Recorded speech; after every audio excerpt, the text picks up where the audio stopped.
AM 98.7 FM KWSL. Also on 1470 KWSL.com, the iHeartRadio app, as well as video streaming live on the Champions Indoor Football Network. 2 weeks ago, the Bandits took on the Sioux Empire Crusaders in a non-league exhibition opener. The Bandits were able to win 55-13, and now getting ready to start the regular season against Wichita. They've had 2 weeks to figure out, how they're going to address this regular season now. The plan was somewhat in place for veteran quarterback Scott Jensen to have the reins, of the Bandit offense. He went down on the final play of the preseason contest with an injury, and so now, obviously he can't play quarterback, so they got a rookie quarterback who was going to be his kind of competitor just to drive him a little bit stronger. Daniel Smith is going to be the starting quarterback now for the Bandits, and it's not going to be a familiar face taking the snaps, but it will be a solid one, that's for sure. Daniel Smith has been talked up and down his skills by Coach Irv Strohbing, offensive coordinator Jared DeGeorgia. They've all had the bright compliments for Daniel Smith, and so it may say rookie next to him. He may be pretty young, but he's got the vote of confidence of this coaching staff, and he's going to be tested here tonight against the Wichita Force. Luckily for Daniel, he's got a lot of veteran players he can throw it to on a regular basis. Of course, you got Frederick Bruno there, the 10-year veteran at wide receiver for the Bandits, but a lot of veteran play in the backfield as well with Drew Prohaska, Jeff Mack, Braden Mintz, Kamal Cass has indoor football league experience. So Daniel Smith may be a rookie, but he's surrounded by a ton of veterans. And so that should hopefully alleviate some of the pressure that he might feel getting ready to start his first regular season contest for the Bandits. Taking on Wichita, the Force are 0-1 after dropping their regular season opener last Friday in Salina, Kansas, a 52-27 defeat to the Liberty. But Wichita looked pretty good in that first half, only trailing 26-19 at halftime. But then they got outscored 26-8 in the final 30 minutes of the ball game, and Salina, of course, ran away to their first victory of the season. Salina, the defending runners-up in the CIF after losing to Duke City in Champions Bowl in 2019. The Force, they're going to throw the ball, and they're going to throw the ball a lot. They ran 46 offensive plays against Salina last week on Friday, and 32 of them were pass plays. The other 14 were quarterback runs, which could suggest either it was a designed quarterback run or he dropped back to throw, couldn't find anybody open, and had to take it himself, run it somewhere, and try and get some yardage. So there's not going to be a whole lot where that came from in the realm of running the football. You're going to see a lot of passes. And, the quarterback for the Force is Corey Murphy. Now, Bandit fans in 2019 might recognize that name and say, man, that sounds familiar. And it should. Corey Murphy started the first 2 games of the regular season in 2019 for the Bandits. He went 1-1 and left on some not so great terms. And that's when Dylan Turner came around and took the Bandits the final 10 games down the stretch to a 6-4 record, just missing the postseason, but he did a great job back there in quarterback for Sioux City. Now Corey Murphy suiting up in the CIF once again after those 2 games with the Bandits, and he has IFL experience in Billings back in 2016. So that's a look at the Force offense. Sioux City's offense looks solid. Both defenses. The Bandit defense is got to be one of the brightest spots coming into this contest, especially with the way they played against the Sioux Empire Crusaders. We're going to talk about it in here in just a little bit as the Bandits actually take the field from the bleachers. This is something that is much different. Normally, if you come to a Bandit game, they inflate the tunnel over on one of the end zones, and the Bandits run through one by one. They are now coming out of the bleachers, leaping over the boards, and heading to midfield as a group. That's pretty cool. Through the fog machine and everything. It's a new era of Bandit football, and it's fun to see the things that the new ownership group with J.R. Bond comes up with. The new jerseys, new logos, new entrances to the field. that's all fun to see. And hopefully they can get their first regular season win under new ownership as well. Some CIF League news to address. The league, Champions Indoor Football, has a new commissioner. Todd Walkenhorst has been announced as the commissioner of the CIF after Ricky Burtz, who was also in the front office of the Omaha Beef, kind of took over in a position that he really had to take over. He's now giving it up, and Todd Walkenhorst is taking over as the commissioner of the CIF. So that is good news. Ricky can now focus on his main work with the Omaha Beef, and we can have a commissioner that fully focuses on the league and brings us into a nice couple of years here with the CIF and indoor football. Also, a new franchise, a somewhat new franchise, the Dodge City Law, are returning to Champions Indoor Football. They are taking the place of the Oklahoma Flying Aces, and Oklahoma has some financial issues that are keeping them from playing here in 2021. So Dodge City is taking their players, they're taking their coaches, and they're taking their schedule. Dodge City basically just replaces Oklahoma. Luckily, it happened now so that Dodge City can play all 10 games for Oklahoma, and we'll be ready to see Oklahoma back in the CIF in 2021. Unfortunately, we won't see Dodge City. The Bandits were not originally scheduled to play Oklahoma, so now they're not scheduled to play Dodge City as well. But Sioux City getting ready to take on Wichita, the opener of CIF regular season play. Let's get a break in. We'll come back in 1 minute. We've got a chat with the head coach of the Sioux City Bandits, Irv Strohbing. That's coming up next on our Bandit pregame show. You're listening to Bandit Indoor Football on 1470 98.7 KWSL.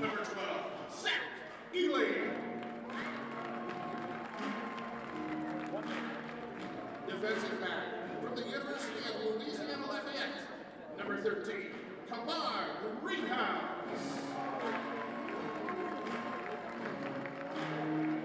On the defensive line, from the University of South Florida, number 15, Claude Davis. Linebacker, from Morningside College, number 18, Zach Schluger.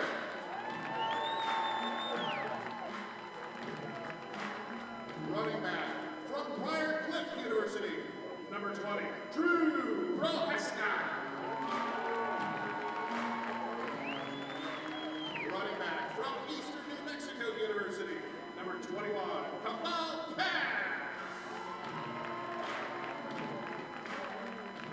Defensive back, from Minot State University, number 24. Welcome into our Bandit pregame show on 1470 98.7 KWSL. I'm Daniel Versteg. We are chatting with the head coach of the Sioux City Bandits, Irv Strohbing, getting set to take on the Wichita Force. And Irv, it's been a couple weeks since you guys have played any contest. A week of practices under your belts. What have you seen out of your team now that you've whittled it down to 24 players? Well, I think they have a desire to get out there and just play against somebody else. You know, like we talked about earlier in the week, it's been 20 months since we played a league opponent in the Sioux City Bandits uniform. So just for these guys to get out there and knock the rust off and get back to doing what they love to do, it's going to be fun, exciting. So that's the ultimate thing. It's just getting these guys out there and ready to go. Absolutely. One of the major questions I've seen a whole lot on social media and from other Bandit fans is, how is the quarterback position going to be? They're familiar with Scott Jensen. Now we're going to have this rookie come in and take over for him with the injury. What have you seen out of Daniel Smith in practice that can, give you confidence in him as a quarterback?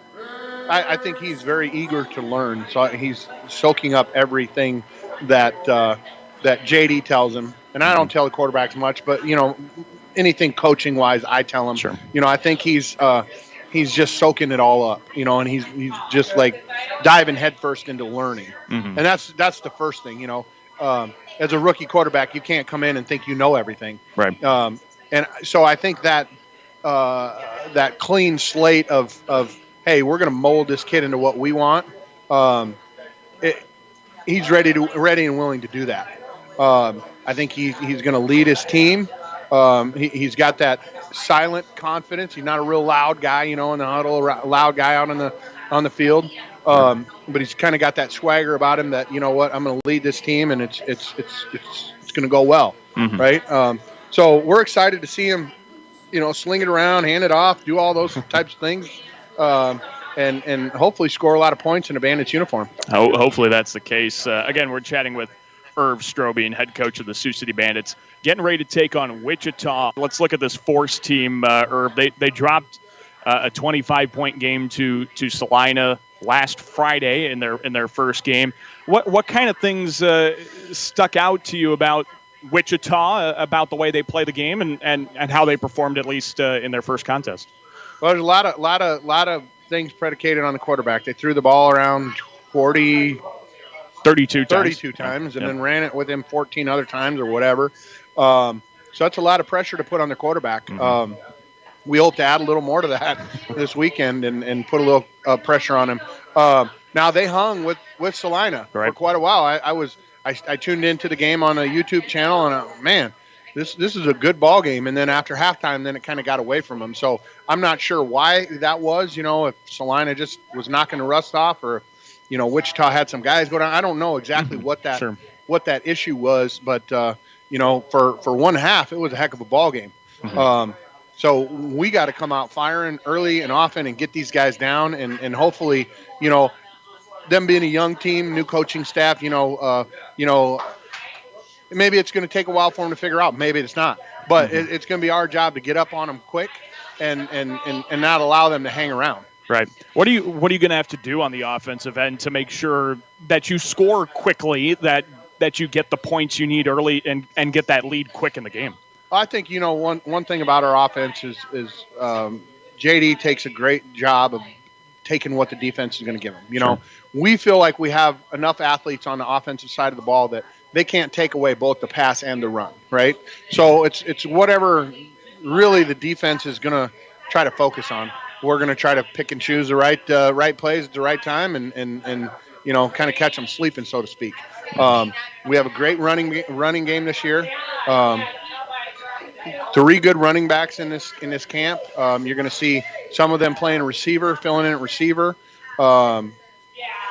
So it's going to be exciting just to see. You better get a ticket and sit down and watch who's going to play, because you never know where all these athletes are going to end up.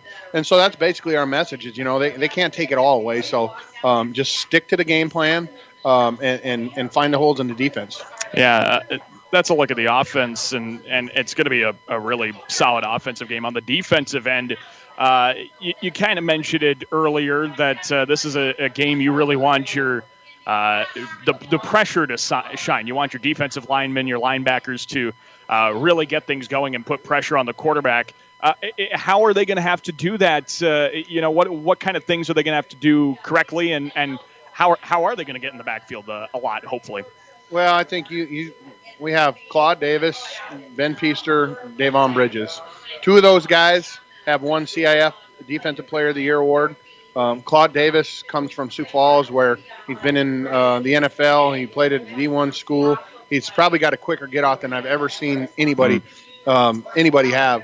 Randall Blash, you throw him in there, and there's no slouch there. So you got 4 guys that really can kind of hopefully have their way with some offensive lines this year. So that's the goal. Let them do their thing within the defense, right?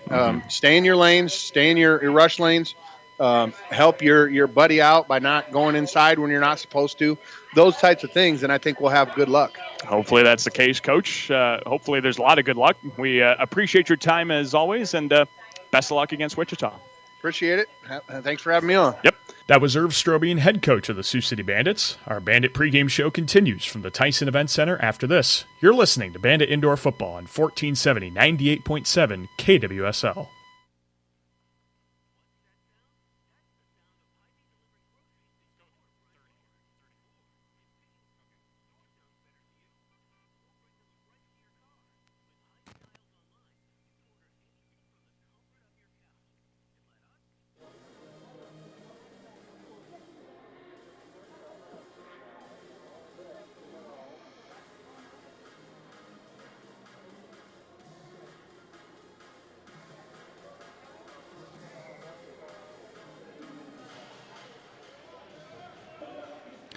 Welcome back to the Tyson Event Center's Fleet Farm Arena. Daniel Versteeg with you on 1470 AM, 98.7 FM, KWSL. We're also online at 1470KWSL.com, the iHeartRadio app, and also on the Champions Indoor Football Network. The Wichita Force come in 0-1 after losing their opening contest last Friday against the Salina Liberty. Sioux City Bandits opening regular season play here tonight at the Tyson Event Center's Fleet Farm Arena. The Force won the coin toss, elected to defer their choice. So we will see the Bandits have the football first on offense. Let's run down that Bandit offensive starting lineup. At the quarterback position is a 6'1", 205-pound rookie out of Miles College. That's Daniel Smith. On the offensive line, a 6'4", 295-pound second-year pro out of Morningside. That's Blake Frank. The center is a 6'4", 305-pound offensive lineman from Alabama Birmingham. That's Chris Slugger. The 6'4", 330-pound rookie out of Coffeyville Community College is Brandon Mannix. Wide receiving targets here tonight for the Bandits. 5'8", 210-pound 10th-year pro out of Wayne State is Frederick Bruno. 6'0", 205-pound second-year pro out of Dakota State is Zach Eli. The running backs, well, it could be a host of them. We'll run down a couple. 5'8", 190-pound 8th-year pro out of Briar Cliff is Drew Prohaska. 5'7", 195-pound second-year pro out of Long Island University Post is Jeff Mack. And the 6'0", 215-pound second-year pro out of Simpson College, Mr. Bandit in 2019, is Braden Mines. We're ready to tee this one off and get the CIF regular season underway for the Bandits under head coach Irv Strohbing. 9th year as the head coach of the Sioux City Bandits, a career record of 80-29. Drew Prohaska and Jeff Mack are back there, ready to receive the kick from Trey Thomas, a rookie kicker. Just joined the team here this week. Ready to start this CIF season. The Force kicking from left to right as we view it. Here from the Tyson Event Center atop Section 113. It's a squibber right up the middle. It bounces over the head of Kamal Cass. It's toward the near boards. Prohaska has trouble with it, and he finally recovers it out of bounds at the 7-yard line.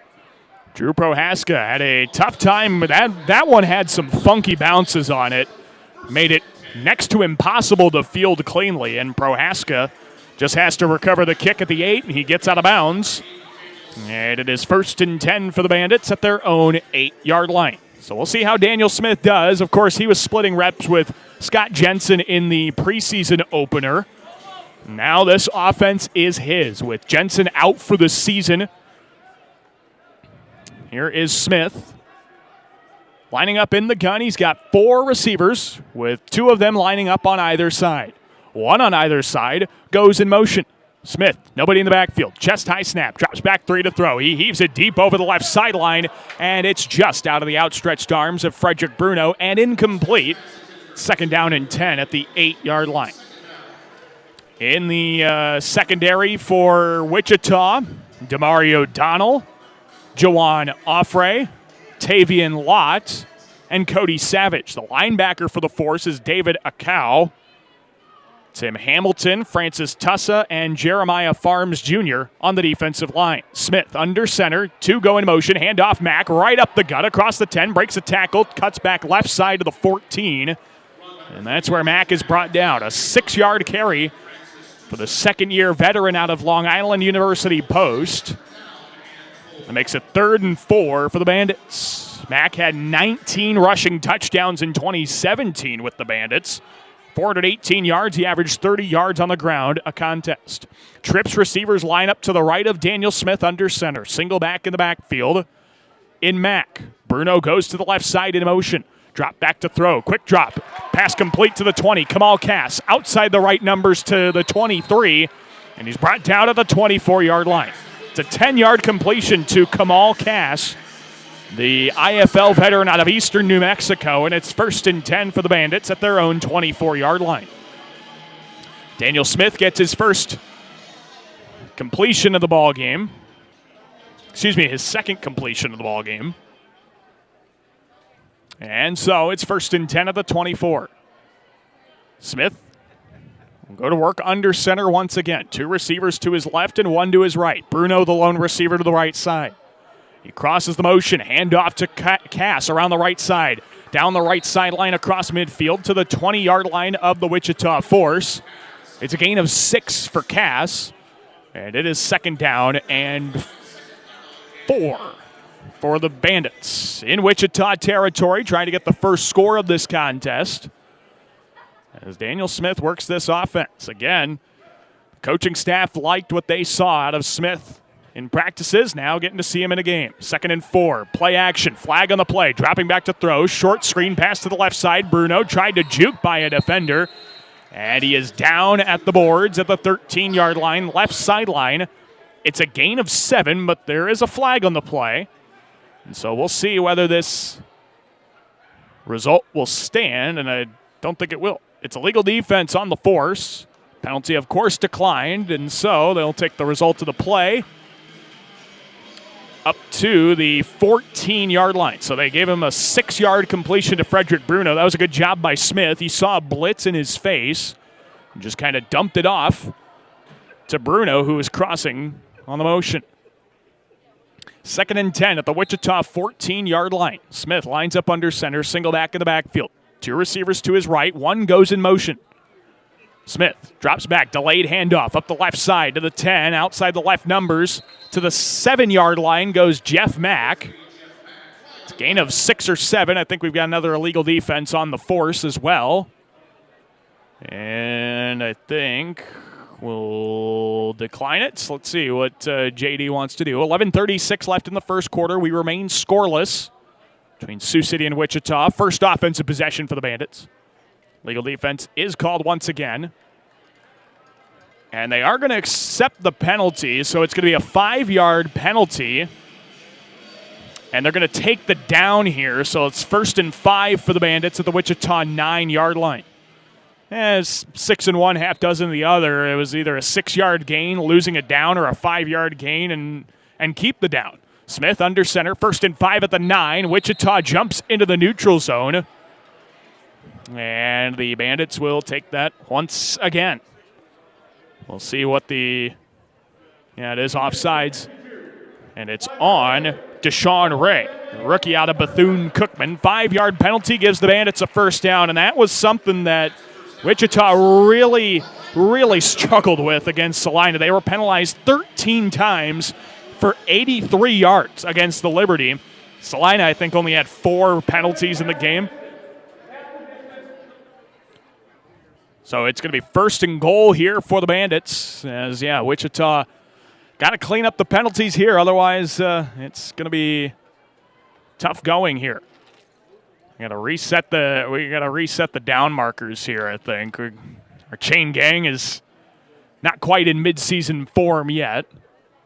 It's 1st and goal for Sioux City at the Wichita 5. Smith under center, single back in the backfield. Crosses the motion, hands it off Bruno. Right side, toward the corner, and into the end zone for a Bandit touchdown.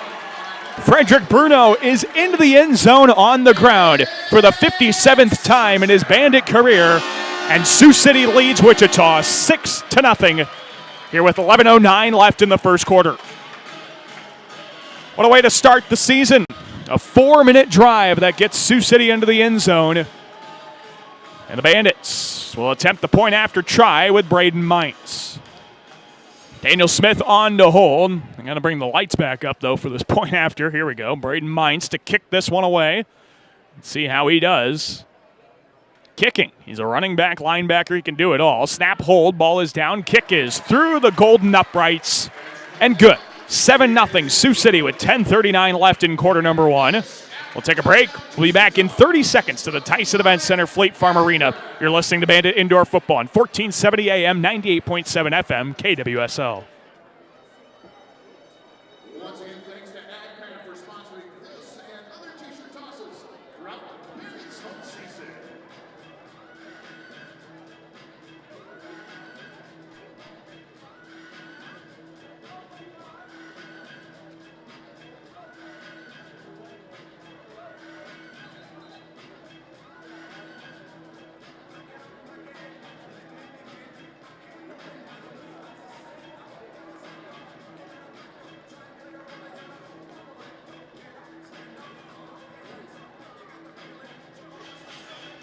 We welcome you back to the Tyson Event Center's Fleet Farm Arena. Daniel Versteeg with you. Bandits score the first touchdown of the season on their first drive of the regular season. Goes 6 plays, 42 yards, and officially 4 minutes and 21 seconds of game clock. 7-0 Sioux City, 10:39 left in the first quarter. Braden Mintz tees this one away. He sends a high end-over-end kick and is returned by Gary McGaw inside the end zone. Takes up to the 5, near sideline 10, 15, outside right numbers, and brought down from behind at the 20-yard line. Gary McGaw, the rookie on the return, rookie out of Adrian College.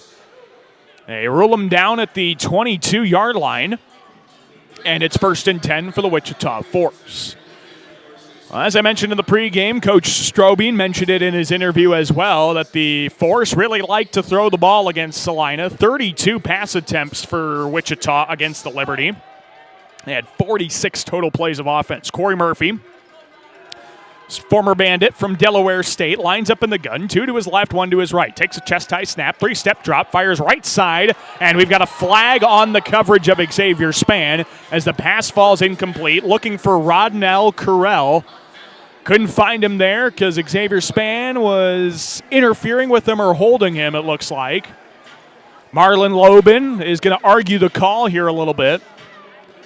But he's not going to get the call he wanted, I don't think. As our official, Randy Hagedorn, will give us probably some bad news. And it is pass interference on the defense. So 15-yard penalty. That's a costly one on the first drive of the season, or the first possession for Wichita. A 15-yard penalty moves the Force all the way up to the Bandit 13-yard line. So good field position gets even better for the Force. They have it at the Bandit 13. Corey Murphy lines up in the gun. 2 receivers to his left and 1 to his right. 1 receiver on either side will go in motion. Tarvarius Batiste in the backfield. They fake the option to him. Corey Murphy goes around the right side and gets brought down by Claude Davis. Also some momentum by Murphy sends him to the turf. It's a gain of 2 to the 11-yard line, and it's 2nd down and 8 for the Force. Wichita went 2-10 last full regular season in the CIF. They were along with Oklahoma in the league's worst records in 2019. 2nd down and 8. Bandit 11-yard line. Murphy, low snap, bobbles it, has to pick it up and carries it himself to the line of scrimmage where he is met by a host of Bandits. Regan Northrup, Fardon Allen, and Kamar Greenhouse make the stop at the line of scrimmage. It's now 3rd down and 8 for the Force. So we'll see if the Bandit defense has more goal line stands in them.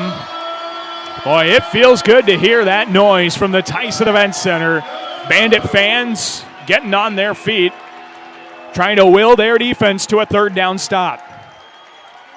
Here's Murphy. 2 receivers to his right, go in motion. 1 to his left, stays put. Drops back. Right side pass is caught on the near boards by Jack. No, it got ripped out of his hands at the last second. Xavier Spann and Henry Livingston rip it out of the hands of Jack Tomlinson. And it's now 4th down and 8 for the Force. Wichita went 2 for 4 on 4th down tries against the Liberty. They're going to try for another one here against Sioux City. 4th and 8, Bandit 11-yard line. Bandit fans come to their feet and start applauding for their defense.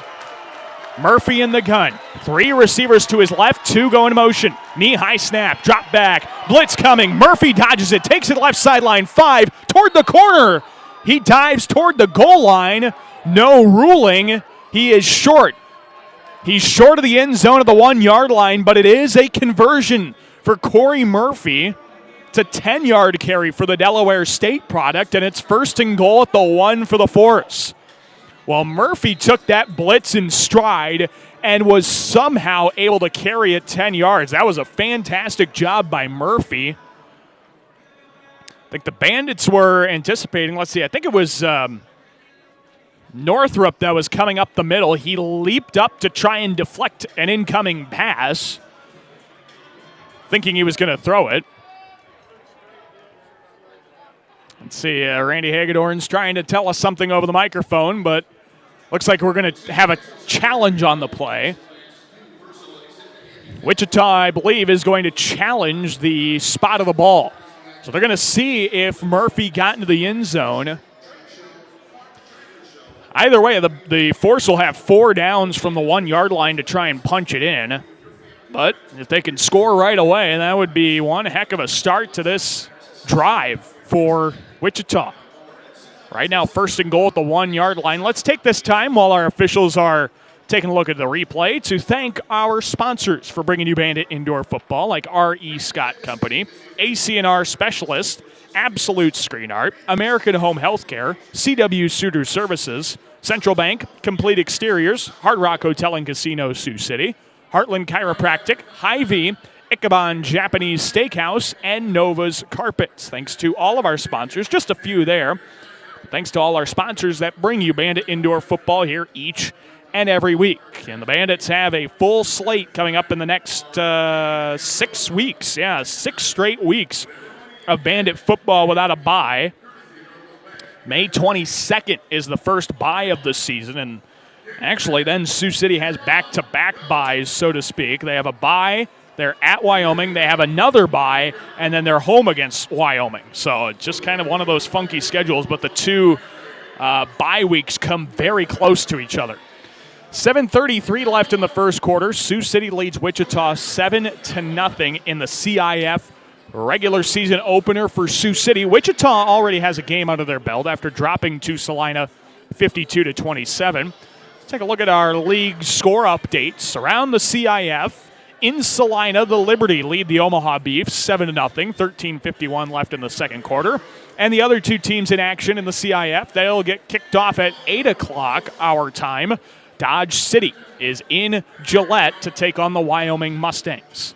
That's the other league game. Our officials still taking a look at this one. Right now, they're challenging the ruling on the play of a, down at the 1-yard line or a touchdown. That's what Wichita's trying to get out of this challenge. Ruling on the play was a 10-yard run for Corey Murphy at the 1. And our officials have come out of the tunnel. Let's see if we've got a challenge here.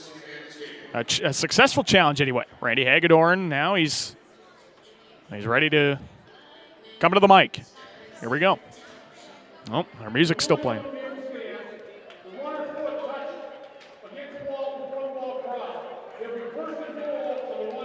So the call on the field stands. It'll be 1st and goal at the 1 for the Force. No touchdown, but now the Bandits have 4 downs. They got to try and shut down the Force here. Literally pounding on the door of the end zone. Clock starts, 7.5 to play in the first quarter. Murphy all alone in the backfield, 4 receivers. They give it on an end around. Batiste is knocked backwards, and he's brought down for a loss of 5. Claude Davis had the initial hit on him, and Allen and Northrup finish up the job. It's a loss of 5 or 6 here for Tarberius Batiste. The 2nd and goal, let's see where they spot it. Still not spotting it. They spot it at the 7-yard line, so it's a loss of 6 for Batiste. What a good job. Claude Davis got the initial hit on him. And yeah, Northrup and Allen do a good job of cleaning up the mess. 2nd and goal at the 7 now. Some breathing room for the Bandit defense. Low snap. Murphy pass over the middle is underthrown of his intended target. Looks like Jordan Payne, the intended target over the middle of the field. Kamar Greenhouse on the defense for Sioux City. And now it's 3rd and goal at the 7. 6:27 left in the first quarter. Sioux City 7, Wichita 0. CIF regular season opener for the Bandits. 3rd down and goal at the 7-yard line. Wichita in the gun with Corey Murphy. 2 receivers go in motion to his left to make trips. Murphy steps up in the pocket. Doesn't have an opening, and he's brought down. Carry by Murphy to the 4. Bridges and Davis combined for the stop. It's a gain of 3. Not what the Force wanted, though. It's 4th down and goal at the 4. Now, this Tyson Event Center is alive and rocking for Bandit football. You love to see it. 4th and goal at the 4-yard line for the Force. Bandit defense trying to hang a big old goose egg on the scoreboard and get the ball back. Murphy lines up in the gun, Batiste to his left. Trips receivers to the right, 2 go in motion. Murphy takes a knee-high snap, drops back to throw, pass over the middle, diving catch for Rodnell Cruel. He tried a second effort toward the goal line, but he is shut down at the 1. Cruel comes out about an inch short of the goal line. What a diving catch by Cruel. His second effort did not get him in there as Livingston touched him down at the goal line. But now Sioux City's got to get out of their own end zone. Ooh, Cruel's second effort was so close. Wow. He did not break the plane, though. And it'll be first down and 10 for the Bandits at their own 5. So Wichita comes up empty on a 4th down pass that did not get into the end zone. And Sioux City has first and 10 at the 5 with 5:15 left in the first quarter. 7-0 Bandits. Daniel Smith goes under center. Single back in the backfield in Prohaska. Smith hands it off Prohaska. Right side numbers to the 8. And Prohaska brought down on the play by Tim Hamilton. It's a gain of 3, maybe 4. 4 for Drew Prohaska to the 9. And it's 2nd down and 6 for Sioux City. Bandits scored a touchdown on their first drive of the contest. A Frederick Bruno 4-yard run got him in for 6. They lead Wichita 7-0, 4:38 left in the first. Smith under center, single back in the backfield. Trips motion left side. They pitch it to Bruno. Left sideline 10. Brought down at the 14-yard line from behind by Cody Savage. It's a gain of 5 for Frederick Bruno. And it's 3rd down and 1 for the Bandits. Sioux City will be slow and methodical here in this one. Slow and methodical, but they do want to put up points quickly. They want to be efficiently slow and methodical, not wasting any drives. Single back formation under center. Smith on 3rd and 1. 2 to his right, 1 to his left. Bruno motions across the line. Handoff Prohaska up the middle to the 20. Left hash 23. And he's tripped up on the play by Demario O'Donnell. It's a gain of 9 for Prohaska, and it's 1st and 10 for the Bandits at their own 23. Well, Sioux City's ground game is just going to run you to death, literally. Drew Prohaska, the Briar Cliff Charger. It is 8th year of indoor football, 7th with Sioux City. Spent a year with those Omaha Beef down the road on I-29. 1st and 10 at the 23. Smith under center, single back in the backfield. 2 to his left, 1 to his right. Fake handoff, play action. Smith feels pressure, fires over the middle, passes incomplete. Great coverage downfield by Tavian Lott. That one hit him in the chest as the pass was behind Frederick Bruno. Lott almost had as tailor-made an interception as you could ask for.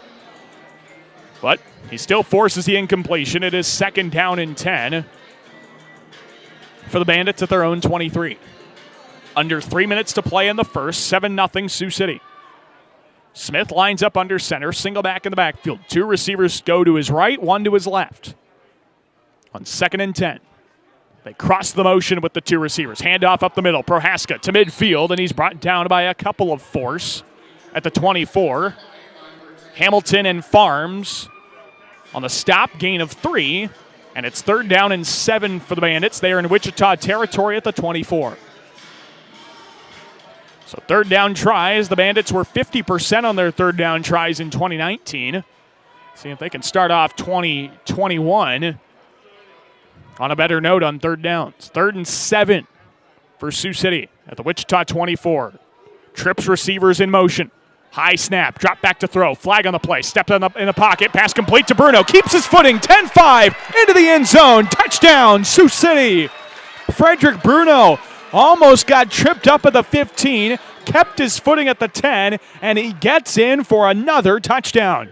This one through the air, and Sioux City right now leads 13-0, and they will keep it. An illegal defense penalty is called. Of course it's declined. And Sioux City leads 13-0 with 2:01 left in the first quarter. It's on a 24-yard touchdown pass to Frederick Bruno. The veteran from Wayne State is doing it all for Sioux City. They lead this one 13-0. Now Braden Mintz to kick the point after try. try and put the cherry on top. Smith on to hold, snap. Ball is held, and the kick is line drive wide left, and no good. 13-0 Sioux City, minute 40 left in the first quarter. We'll take a break. We'll be back in 1 minute to the Tyson Event Center's Fleet Farm Arena. You are listening to Bandit Indoor Football on 1470 AM, 98.7 FM, KWSL.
We welcome you back to the Tyson Event Center's Fleet Farm Arena. Daniel Versteg with you on 1470 AM, 98.7 FM, KWSL. Sioux City scores on a 24-yard touchdown pass from Daniel Smith to Frederick Bruno.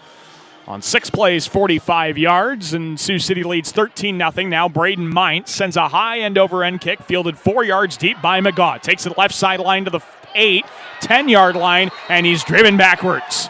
Sioux City got a great coverage as Drew Prohaska and Zach Eli combined for the tackle. Far sideline. Zach Slugger also in on it.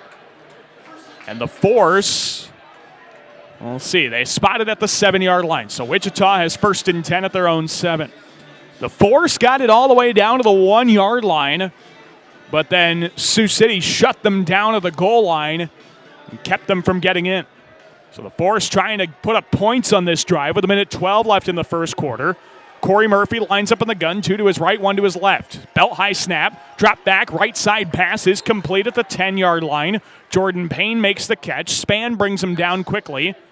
They mark him down at the 11. It's a 4-yard gain, and it's 2nd and 6 on the completion to Jordan Payne. CIF veteran Jordan Payne out of Alcorn State, playing his first year with the Force. I believe it was with Oklahoma in 2019. Part of that great receiving core that the Aces had in 2019. 2nd down and 6. Murphy drops back to throw. Blitz comes. He evades a sack, steps up, throws, passes, tipped and intercepted.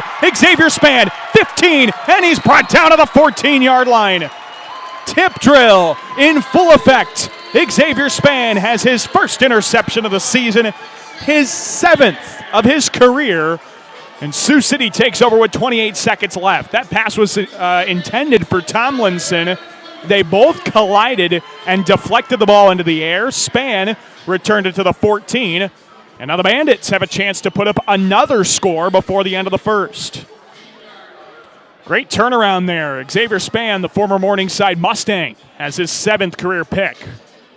Now 1st and 10 at the Wichita 14-yard line for Daniel Smith. Sioux City has scored on both of their possessions so far. Single back in the backfield. They'll get 1 play here in the first. Smith under center, trips to his right. 1 goes in motion to the left. Smith pitches it right side. Jeff Mack, far sideline to the 14. He's driven backwards. Great stop on the play by Jawan Offray for no gain. And it's 2nd down and 10 when we return. 1 quarter of play is through. Bandits lead Wichita 13-0 here in the CIF regular season opener for Sioux City. We'll take a break. We'll come back. Your second quarter is coming up when we return to the Tyson Event Center's Fleet Farm Arena. You are listening to Bandit Indoor Football on 1470 AM, 98.7 FM, KWSL.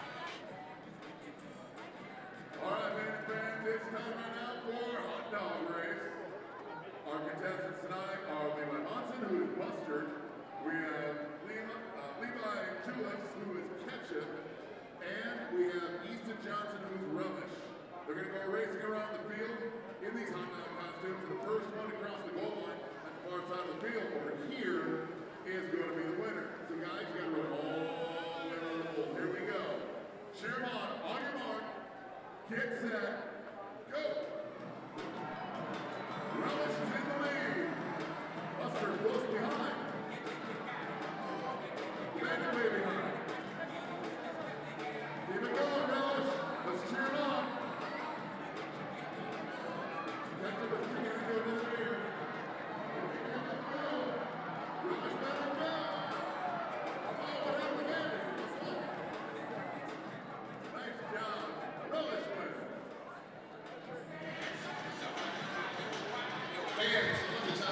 Welcome back to the Tyson Event Center's Fleet Farm Arena. Daniel Versteeg with you. Start of the second quarter, and Sioux City leads Wichita 13-0 here through a quarter. Some first quarter stats for you. Sioux City with 77 yards of total offense, 40 through the air, 37 on the ground. That is a balanced attack if I've ever seen one. One interception for the Bandits coming from Xavier Span. Daniel Smith is 3 for 5, 40 yards.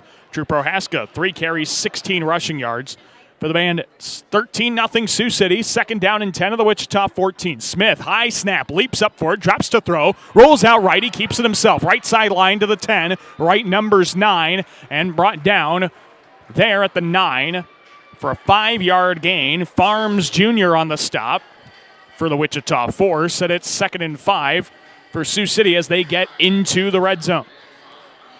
Well, the Bandits have the football after Xavier Span picked off a pass on the second to last play of the first quarter. Now Sioux City trying to work their third score in 3 offensive possessions. Smith under center. It's 3rd down and 5. Single back in the backfield. 2 to his left, 1 to his right. Bruno motions across the line. Handed off to him. End around 5. Left sideline. Powers his way into the end zone for a Bandit touchdown. The near head linesman calls a touchdown, and Frederick Bruno is in for the 3rd time in this ballgame. Our headlines judge called touchdown. Our officials on that side are trying to contend with him here, but right now the ruling on the field, the only ruling we have is a touchdown, so I don't see if they can challenge this without taking a look at it. Our headlines judge came in very quickly signaling touchdown, and if it is, it's Bruno's 3rd touchdown of the ball game. We're going to have to get an explanation here from Randy Hagedorn and see what the call is. I don't think... Oh, come on. They call him short of the goal line, even though the headlines judge came in emphatically saying touchdown. They're going to go take a look at it. I don't believe this is one of Sioux City's challenges. I think this is one of those scoring plays that the officials can automatically challenge if need be. So it's not going to, I don't think, cost the Bandits a challenge. I guess we'll find out if a timeout gets taken off the board if this one stands. 13:46 left in the first half, and right now the result of the play, although our headlines judge had a different call, the result of the play is 1st and goal inside the 1-yard line on the 8-yard carry by Frederick Bruno. We'll see if that stands. Our officials are going into the tunnel for the 2nd time in this game to try and figure out what's what. But if they overturn this one, it'll be Bruno's 3rd touchdown of the game, 2nd on the ground. He's gotten 1 through the air. It's been the Frederick Bruno show. And when you don't have Andre London or Sammy Epps, some of your other key wide receivers, that is pretty much how that works. Frederick Bruno becomes the star of your show, especially through the air. But we'll see if they get this one overturned. Let's thank more of our sponsors for bringing you Bandit Indoor Football each and every week here on either KWSL or KMNS. Thanks to our sponsors like L&L Distributing, Northwest Bank, RVP Video Productions, Rushworks, Seaboard Triumphs Food, Security National Bank, Sioux Gateway Airport, Steffen Truck Equipment, Texas Roadhouse, Thompson Electric, Wall of Fame, West Rock, and Winnevegas. Thanks to all of our sponsors for bringing you Bandit football here each and every week. Bandits will be on the road the next 2 weeks. Next home game for Sioux City Comes all the way on May 2nd against the Omaha Beef. Of course, there's a lot of events here at the Tyson Event Center between then. Some Musketeer hockey coming up the next couple of weeks. The National Volleyball Tournament in the NAIA is coming up the last week of April, so the Tyson Event Center will stay busy even if the Bandits aren't in town. Let's see what our officials came up with after the replay review.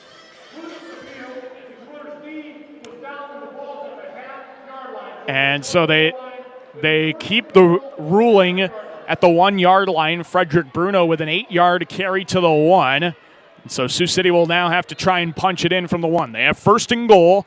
They line up with their T goal line formation with 3 backs in the backfield. Smith fumbles the handoff and has to dive on it at the 3. And Jared DeGeorgia, the former quarterback for the Bandits, an offensive coordinator, is telling Daniel Smith he's got to tuck that football when he fakes a handoff like that so it doesn't get caught up in the mix. So now Sioux City has second and goal at the 3 after a loss of about 2.5 yards on the fumbled handoff by Daniel Smith. Mintz, Cass, and Mack in the backfield. Mintz the fullback. They hand it off. Mack up the middle. Flag on the play. Mack dives into the end zone, this time for a touchdown. Jeff Mack is into the end zone for the first time this regular season.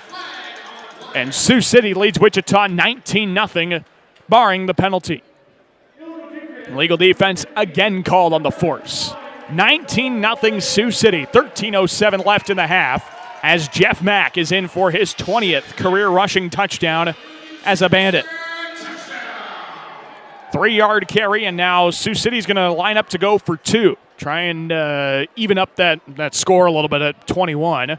It's 19-0 Sioux City. They'll try and punch it in from the 2 on a 2-point conversion attempt. And our officials blow it dead before it gets started. We'll respot it and restart it. Have to line it up on the right hash. Now, I thought there was that spot in the middle for these conversions, but they line it up on the hash anyway. Smith under center, three-man backfield. They hand it off to Kamal Cass. Looks left side, jukes back right side, and he's short. Kamal Cass comes up short of the goal line on the 2-point conversion. And with 12:22 left in the first half, Sioux City leads Wichita 19-0 in regular season opening play for the Bandits. We'll take a break. We'll come back here in 30 seconds to the Tyson Event Center's Fleet Farm Arena. You're listening to Bandit Indoor Football on 1470 AM, 98.7 FM, KWSL.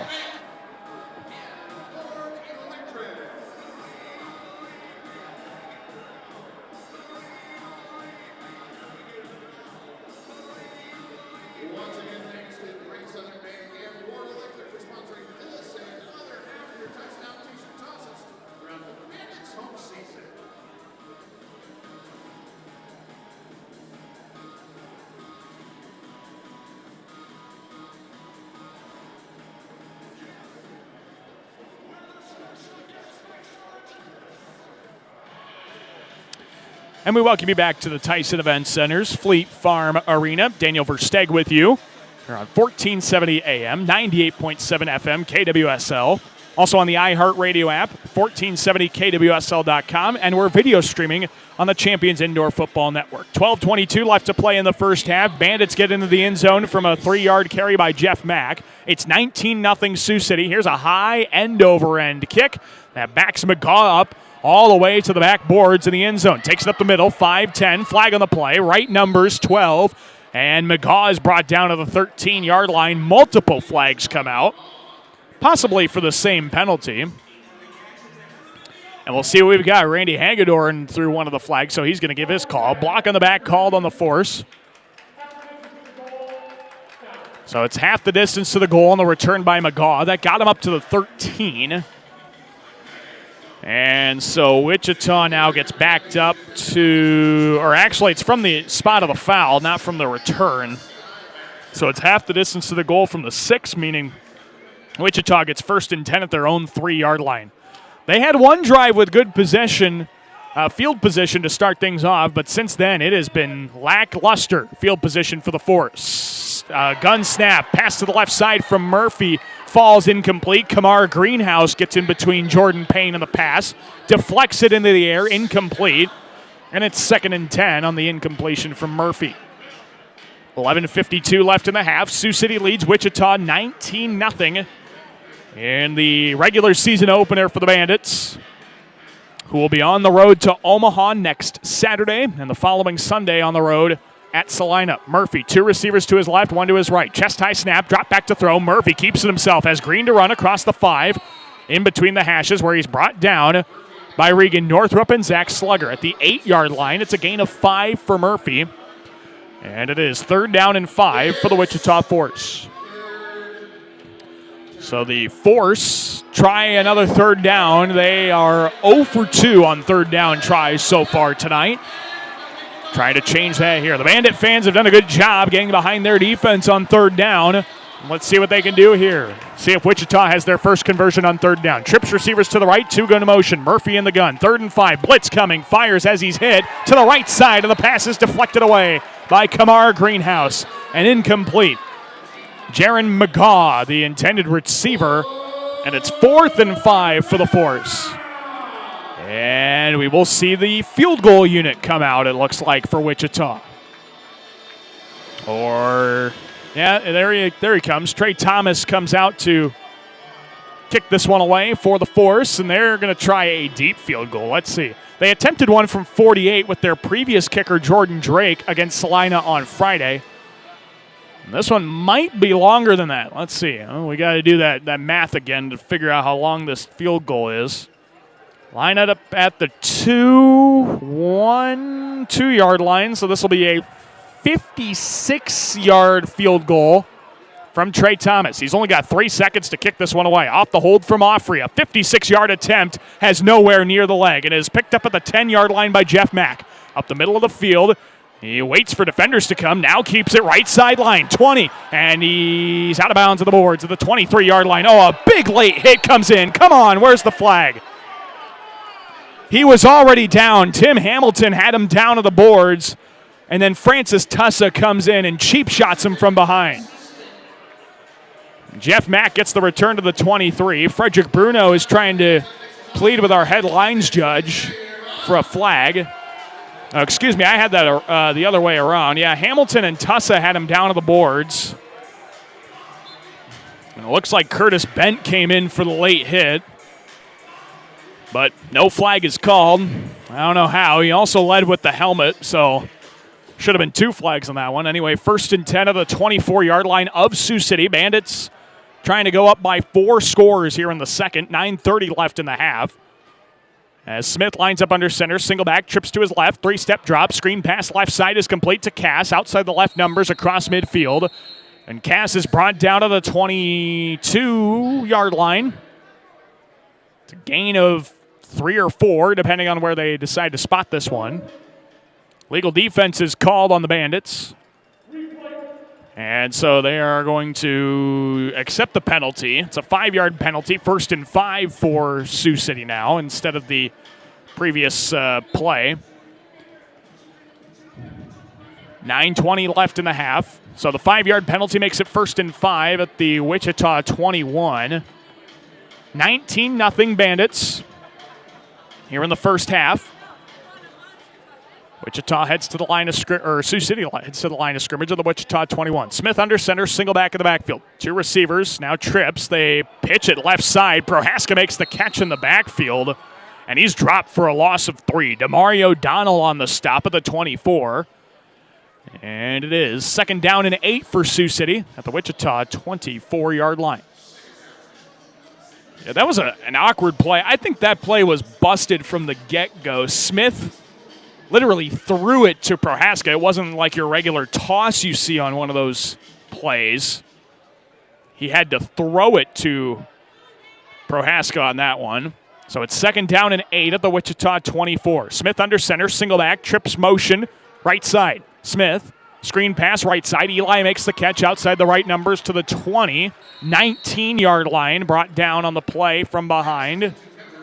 Gain of 5. And it is 3rd and 3 for Sioux City at the Wichita 19. Got to get across the 16 to convert a 1st down. 8 minutes left in the half. 19-0 Sioux City. Out in front of the Force. 3rd and 3. Smith under center. Single back. 2 receivers to his left. One to his right, goes in motion. Fake the handoff to Bruno. Handoff up the middle. Prohaska dives across the 15, and he's got a first down. Prohaska with a 4-yard carry to the 15, and it's 1st and 10 for Sioux City. They're at the Wichita 15. Prohaska looked like he might have been dropped in the middle of that pile. Just kind of squirted out the other side for the first down. 1st and 10 at the Wichita 15. Sioux City lines up with 2 receivers going in motion to the left and 1 receiver staying put to the right. Smith under center, single back behind him. 2 go in motion to the right side now. Smith drops back to throw, pump fakes the screen, steps up in the pocket. Ooh, he's got to throw it to the 2. That's going to be a forward pass, I think. Frederick Bruno makes the catch at the 2. Smith was dangerously close to being across the line of scrimmage. This is going to be the big question. They did throw a flag for an illegal forward pass. And that is very close. Wow. I don't know.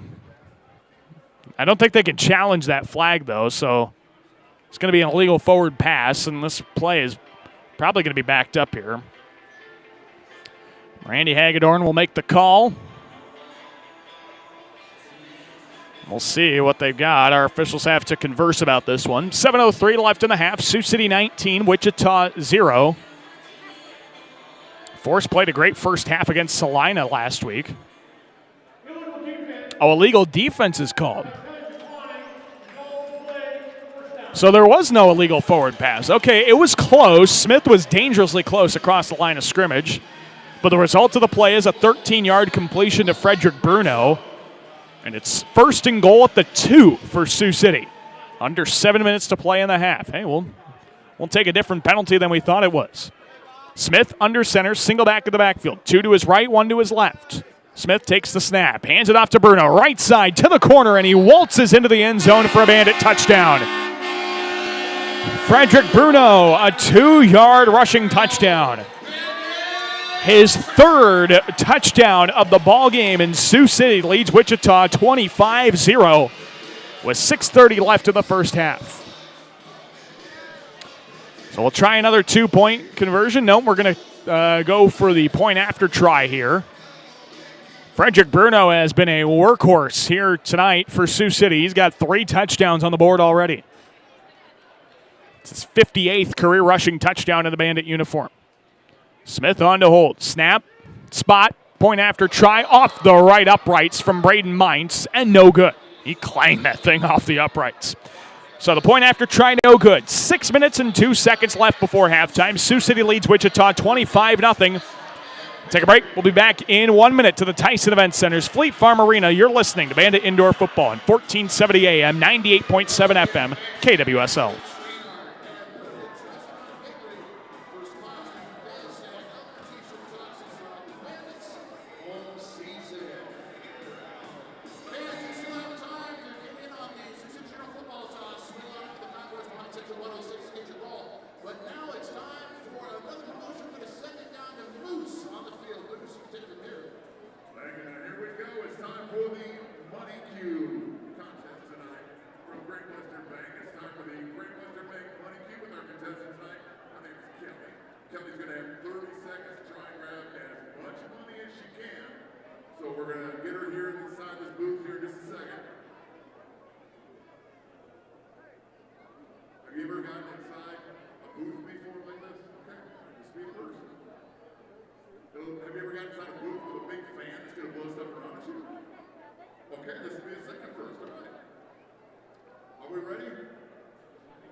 And we welcome you back to the Tyson Event Center's Fleet Farm Arena. Daniel Versteg with you on 1470 AM, 98.7 FM, KWSL. We're also live audio streaming, 1470kwsl.com, and on the iHeartRadio app. You can also watch this game live on the CIF Network YouTube channel, Champions Indoor Football Network. Right now, Sioux City leads Wichita 25-0. 6 minutes and 2 seconds left in the first half. It has been the Frederick Bruno show. He has done it all for Sioux City. He's got 2 rushing touchdowns and a receiving touchdown. Jeff Mack is the only Bandit to score not named Frederick Bruno. A 5-play, 26-yard drive that took 3 minutes and 43 seconds off of the second quarter clock. And Sioux City is up big, 25-0 over the Wichita Force. Let's take a look at some scores from around the CIF. It looks like it's halftime. Salina leads Omaha 19-0. And Dodge City and Wyoming will be getting going here at the top of the hour in about 9 minutes or so. Bandits ready to kick this one away after the media timeout of the fun little promotion that we have here during these timeouts at the Tyson Event Center. Tavarius Batiste goes back to return this one. Gary McGaw is Jaron McGaw is set back short to return this one as well if needed. Braden Mines to kick this one away for Sioux City. He approaches, sends a high end-over-end kick, and Batiste will field this one a yard deep in the end zone. Takes up the middle of the field to the 5, outside right numbers 10, 15, breaks a tackle, far boards to the 20, where he is ruled down. Zach Eli, Braden Mines knock him into the boards of the 20. Flag on the play, back at the 15. And if it's on Wichita, they are having a doozy of a night when it comes to their penalties. Randy Hagedorn coming to chat with one of our lines judges, seeing what he saw on that play. Hagedorn will come on the mic and make the call here. There's no foul on the play. All righty. So Wichita will have 1st and 10 of the 20. They called no penalty on the play.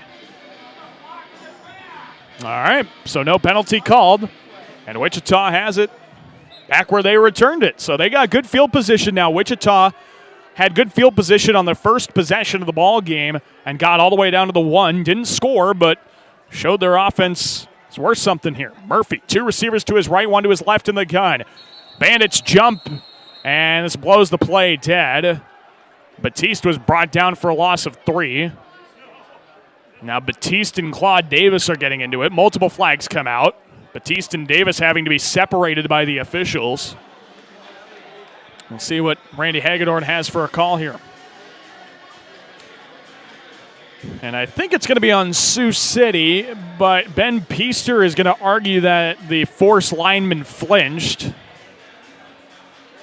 Let's see what we got. It's a legal defense on Ben Peaster. So it's a gain of 5 for the Force. They'll have 1st and 5 at midfield. So the Bandits are penalized. I think that's their first penalty on Sioux City here in this ball game. Nope, it's their second. I beg your pardon. They had that pass interference earlier. So only the second penalty for Sioux City. Wichita, on the other hand, has been penalized 4 times. Murphy, high snap, pitches to the left side. Batiste outside left numbers to the 20, and he's slammed into the boards by Braden Mines right at the 20 of Sioux City. It's a gain of 5, and it should be enough, just barely, for a Wichita first down. So Wichita moves the chains across the Sioux City 20-yard line.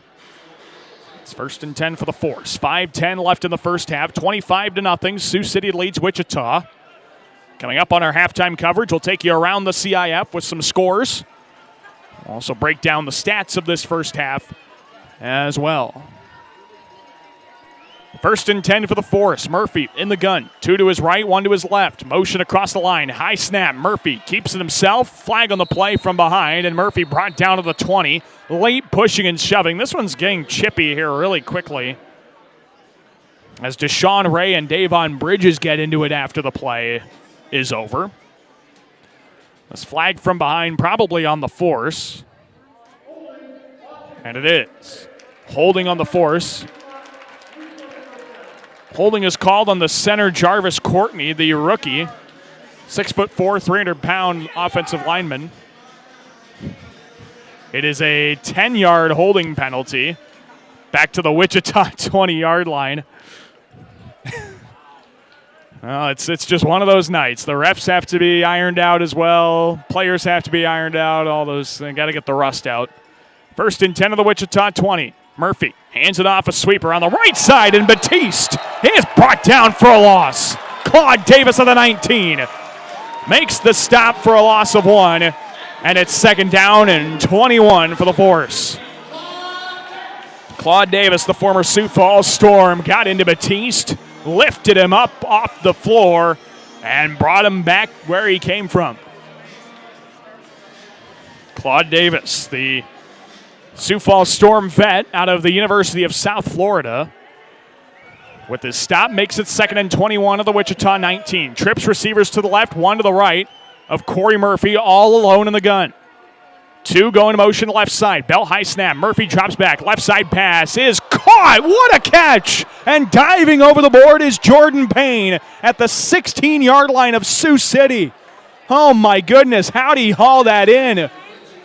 Payne fell into the Bandit bench. And it's 3rd down and 7 at the Sioux City 17. That is a heck of a play from the CIF veteran Jordan Payne. That's the spark Wichita needs as Payne leaped over the boards and hauled in that pass. 3rd down and 7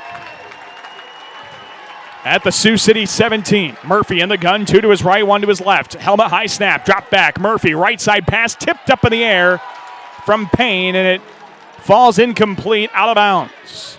And it's 4th down and 7. Payne wanted a hold on the play as his left arm was being held, I think, by Xavier Spann. So 4th and 7 here for the Force of the Sioux City 17. The Force 1 for 2 on 4th down tries here tonight. And with 2:30 left in the half, Sioux City trying to keep that 0 on the scoreboard. Murphy all alone in the backfield. Trips to his right, 1 to his left on 4th and 7. Murphy had the snap bounce to him. He keeps it left side. 15, breaks a tackle, brought down to the 14. It's a turnover on downs on the 3-yard carry by Corey Murphy. And it's 1st and 10 for Sioux City as they take over on downs from Wichita. So Sioux City with 2:15 left in the half gets the ball back and will try and go up by 4 scores here in the second. So we'll see what that Bandit offense can do. Frederick Bruno has 3 touchdowns already in this ballgame. 2 on the ground, 1 in the air. Bandits head to the line of scrimmage at their own 14. Smith in the gun, 3 receivers to his left. Smith sends 2 of them in motion. Chest high snap, 3-step drop. Smith steps up in the pocket, rolls out to his left, being chased from behind. Over the middle, pass complete to Eli, wide open. Left numbers 15, dives up the middle of the field to the 13, and it's more than enough for a Bandit first down. A 23-yard completion from Daniel Smith to Zach Eli, and it's 1st and 10 for the Bandits at the Wichita 13. A minute 35 left before halftime. Sioux City is well on their way to putting another tutty on the scoreboard. 25-zip, Sioux City. The Wichita 13. Smith lines up under center. 2 receivers to his left, 1 to his right. Single back in the backfield, and Jeff Mack. Motion Cass across the line. Handed off to him on an end around. Right side, 10. Near boards to the 7. He's ruled down at the 9. Tim Hamilton on the stop of Kamal Cass. Jawan Offray also on the stop. It's a gain of 4 here for Cass. And it's 2nd down and 6, and we are at the 1-minute warning. Sioux City 25, Wichita 0 with a minute remaining before halftime. 1-minute warning. We'll have regular football timing the rest of the half. But we'll take a break as well. 1-minute warning. Back in 1 minute to the Tyson. You're listening to Bandit Football on 1470, 98.7 KWSL.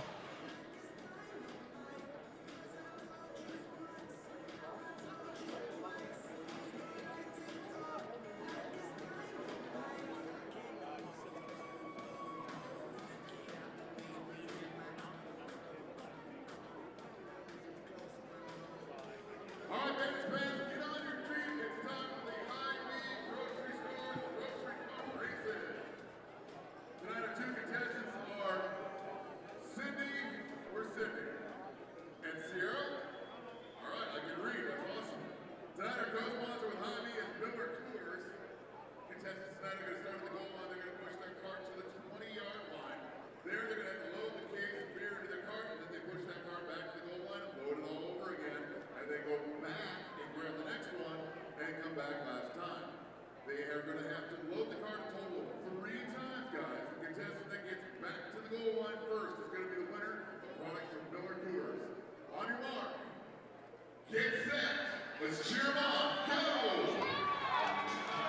And we welcome you back to the Tyson Event Center's Fleet Farm Arena. Daniel Versteeg with you here on 1470 AM, 98.7 FM, KWSL, also video streaming on the Champions Indoor Football Network.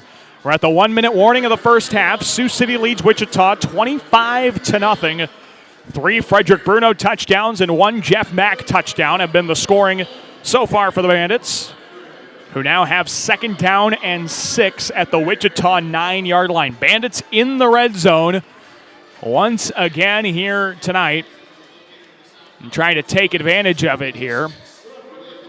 Sioux City's done a good job offensively all night. I don't think they've had a possession end outside of a touchdown so far. Been a good job for the Bandit offense. 2nd down and 6 of the Wichita 9. Smith lines up under center, 2 to his right, 1 to his left. Frederick Bruno and Casco in motion. Play action. Smith bootlegs left, fires, pass complete to Eli at the 3-yard line. Flag comes out after the play as Eli has a 1st down catch for 6 yards. And we'll bring out the T formation with Braden Mines, the fullback, and Drew Prohaska. Following this penalty, we'll see what it is. It was right at where the pass was caught. The result of the play was 1st and goal. Oh, there's review on targeting here. Okay. 55 seconds left before halftime. Our officials are going to take a look for targeting on the play. I don't know. I didn't really see anything. That doesn't necessarily mean anything, but our officials are going to take a look at it. It's 1st and goal now at the 3, and this will see whether we're going to have an ejection on the play. One of the defenders has to exit. It'll also, I think, be half the distance to the goal. See if Sioux City can get it in from there. Only 55 seconds left before halftime. Shouldn't be too much of an issue. The Bandits have already brought out their goal line offensive formation. Mines at the fullback, Drew Prohaska, and Jeff Mack, the running back, split backs in the backfield. See that here coming out of this review. They're going to take a look for targeting on the play. The stop on the play was made by Tavian Lott and Demario Donnell, so those are the 2 that we'll see if they got targeting on. They did kind of dive on Eli while he was down, making the catch at the 3.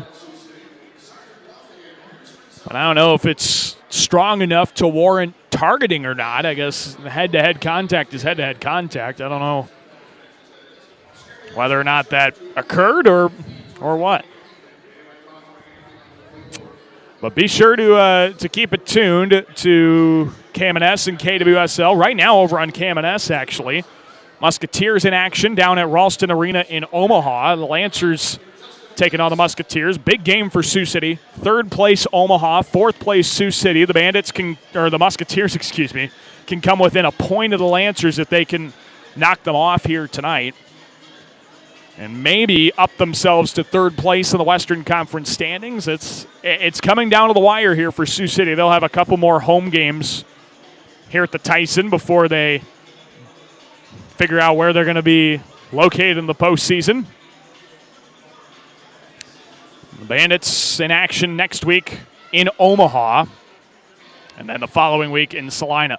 Randy Hagedorn and his officiating crew have come out of the tunnel, looking for targeting on the play. Let's see if they found any, and see if they got something to report.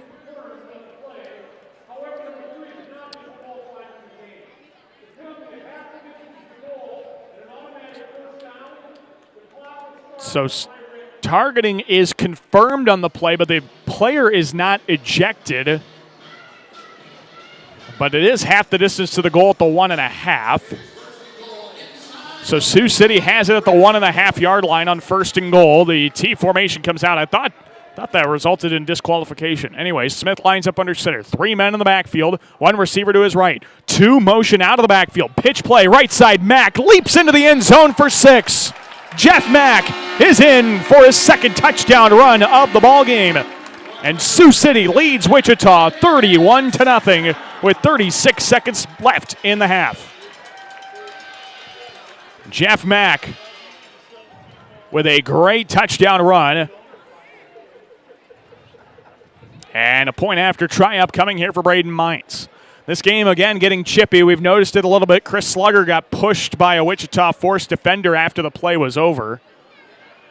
Now Braden Mines to kick a point after try off a hold from Daniel Smith. 31 rip, Sioux City. High snap. Smith gets it down. Mines' point after kick is up and good. And we've got flags galore coming out after the play. 32-0, Sioux City. Flags come out. We'll see what this is about before we take our break. And see if we got a re-kick. I guess that could be a possibility here, but I think it's on the defense. Braden Mines hypes up a couple of kids on the in the bleachers. And it's a penalty on Wichita. I think illegal defense. The extra point attempt is good. 36 seconds left before halftime. Sioux City 32, Wichita nothing. We'll take a break. Back in 30 to the Tyson Event Center. You're listening to Bandit Indoor Football on 1470, 98.7 KWSL.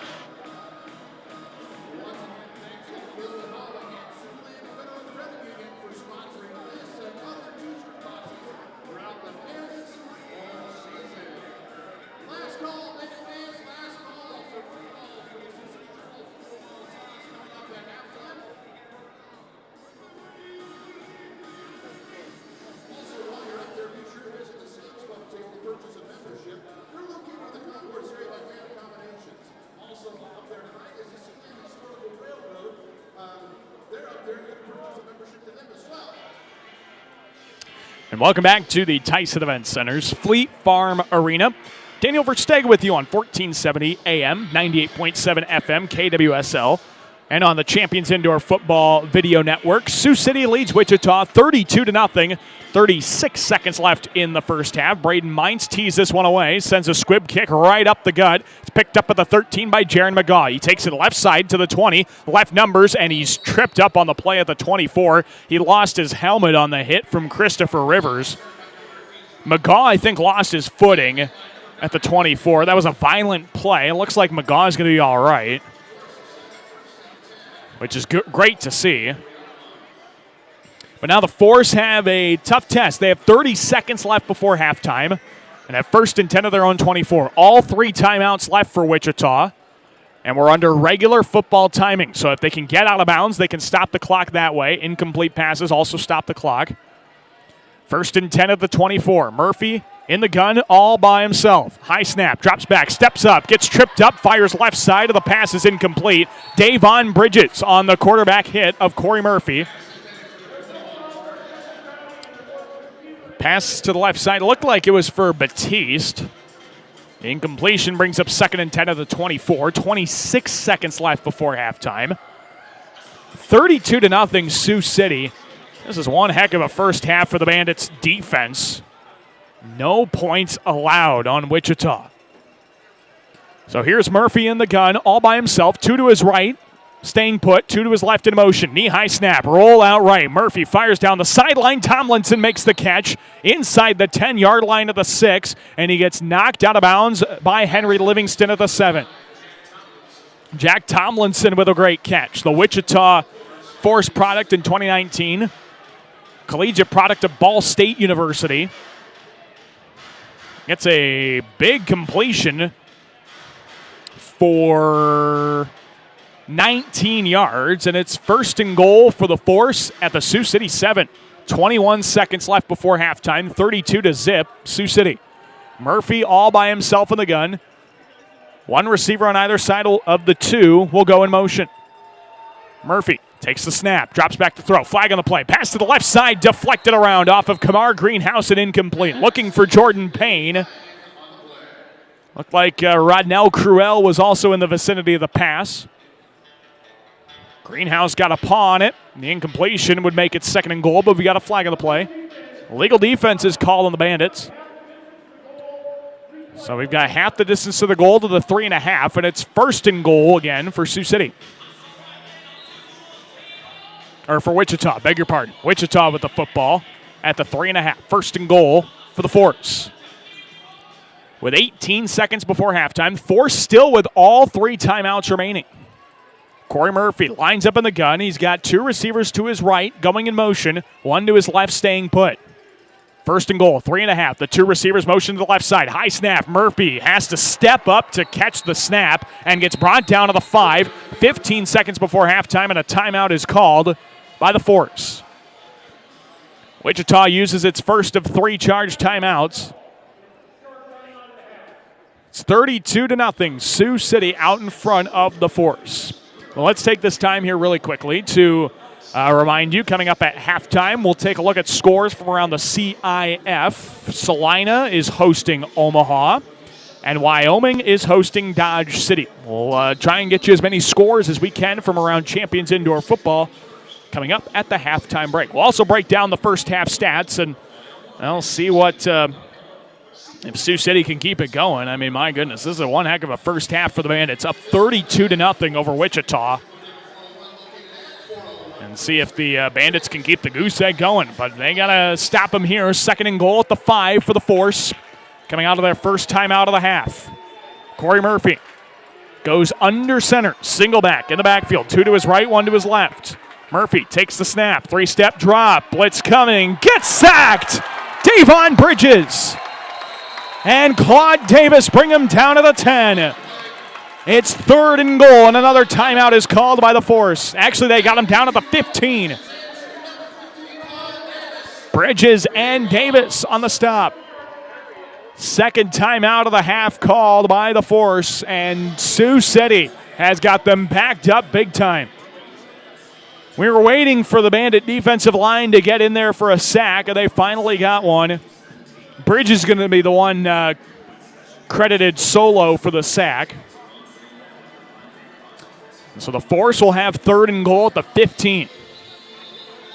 Sioux City just can do no wrong right now, offensively or defensively. They are putting on a clinic here against the Wichita Force, who are trying to stay away from an 0-2 record. It's 3rd and goal at the 15 for the Force. Murphy will line up. He's got a runner in the backfield and trips receivers to the right-hand side. Murphy under center, single back behind him. Murphy sends 2 in motion, takes the snap, 5-step drop, blitz coming. He's sacked again. Ben Peaster brings him down this time. The 2019 Defensive Player of the Year in the league. And Sioux City heads into the locker room up 32-0. Or wait a minute, did we get a timeout before the half? No, we did not. Antioch did not get a timeout for Wichita, and the Bandits end the half on 2 sacks. The exclamation point has Sioux City up 32-0 at the halftime break. Well, there we go. 2 former Defensive Players of the Year. Oh, wait, we got to wait a second. We're not at halftime just yet. Wichita did get a timeout. They've got 1 second left, so one more play. Oh, goodness. The Force have 4th down and goal at the 22. No, it's 4th down. They just changed the down marker to 3rd down. It should be 4th. Oh, my goodness. But it is 4th and goal for Wichita. Yeah, there we go. We'll get the down marker fixed this time. There's 4 seconds left before halftime, so Wichita got the timeout in time, but now they have to get 22 yards to get into the end zone. Murphy lines up in the gun by himself. Trips receivers to his right, 1 to his left. Murphy steps up in the pocket, fires right side, passes behind. Batista incomplete. Span makes sure he does not complete that pass, and now we are at halftime. Sioux City leads Wichita 32-0 through 30 minutes of football, and the Bandit defense gets a nice ovation heading into the locker room. What a first half, offensively and defensively. Sioux City doing a pretty good job. We'll take a break. We'll be back with our halftime coverage. We'll get you stats from this first half. Also try and track down some scores from around Champions Indoor Football. All 6 teams are in action here in this weekend of CIF football. We'll be back in 5 minutes with our halftime coverage. Sioux City 32, Wichita 0. Back in 5 minutes to the Tyson Event Center. You're listening to Bandit Indoor Football on 1470, 98.7 KWSL.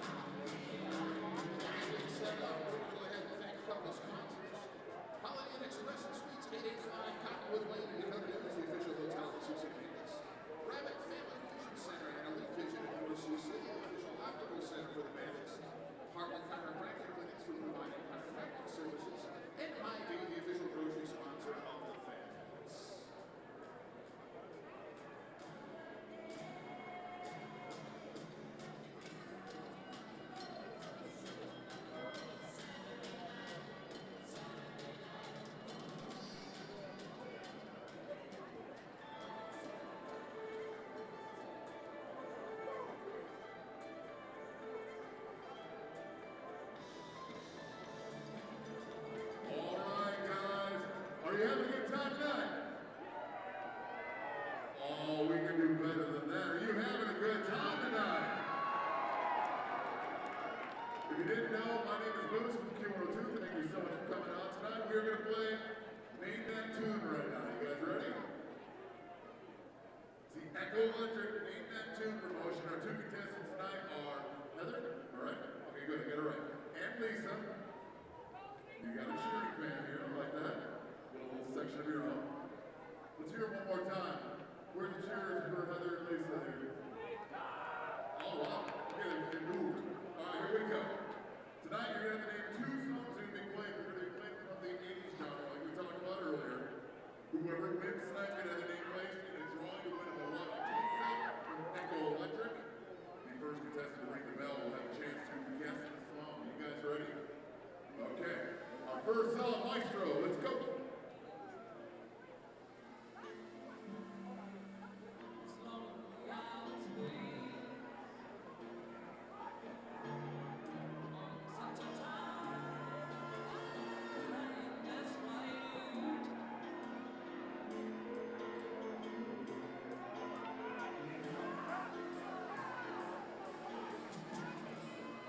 Can we turn it up a little bit? They can't hear it down the field.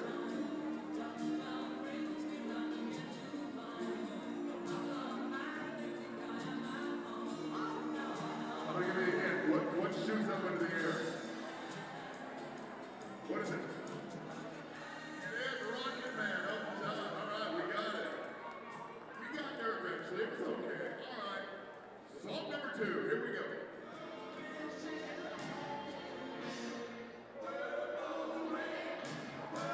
What's the song?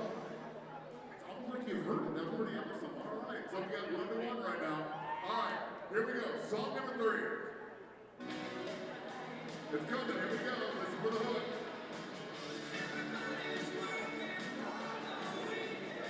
What is it?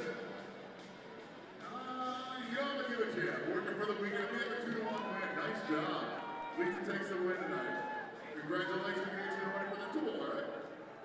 Okay. So.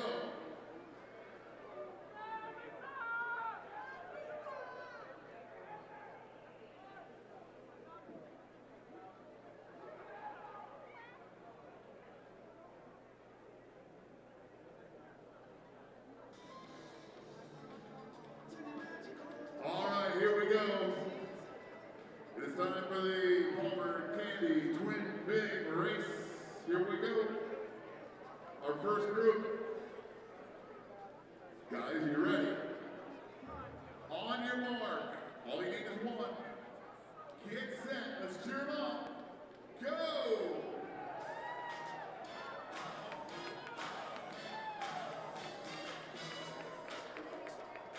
Go get one.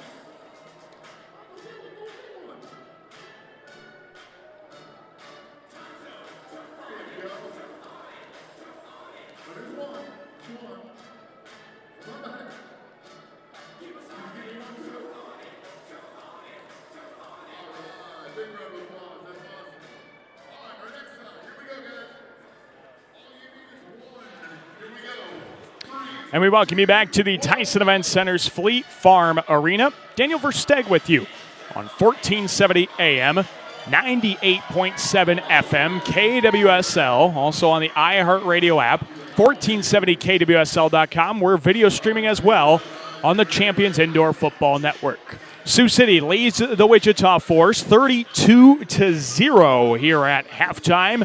It has been a great first half for the Bandits and trying to keep that goose egg going.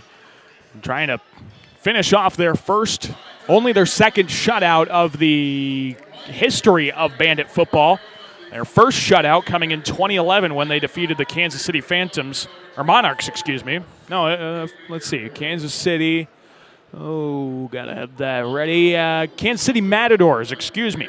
They defeated Kansas City 112-0 in 2011. That's the last shutout for Bandit football, and we'll see if we get there here tonight. The Bandit defense definitely showing why they're one of the best and why they so regularly win defensive MVP awards in the CIF.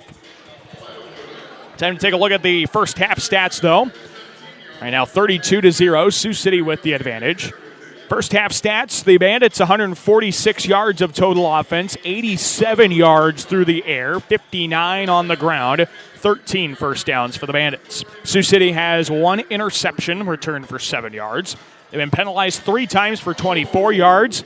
The Bandits have 14 minutes, 9 seconds of possession time. Sioux City is 5 for 5 on third down tries, and they are 4 for 4 in red zone scoring attempts.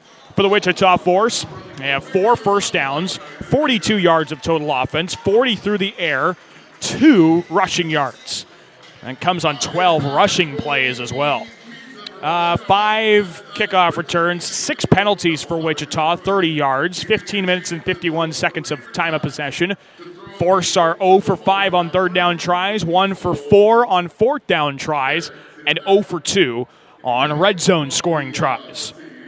Let's take a look at the individual numbers. First for Wichita, the Force led in passing by Corey Murphy. He's 4 for 12, 40 yards and an interception. Running the football, Tavarius Batiste has 3 carries for -2 rushing yards. Corey Murphy has 9 carries for 4 rushing yards. Passing the football, receiving the football, I should say, Jordan Payne has 2 catches for 18 yards. Jack Tomlinson has 1 catch for 19 yards.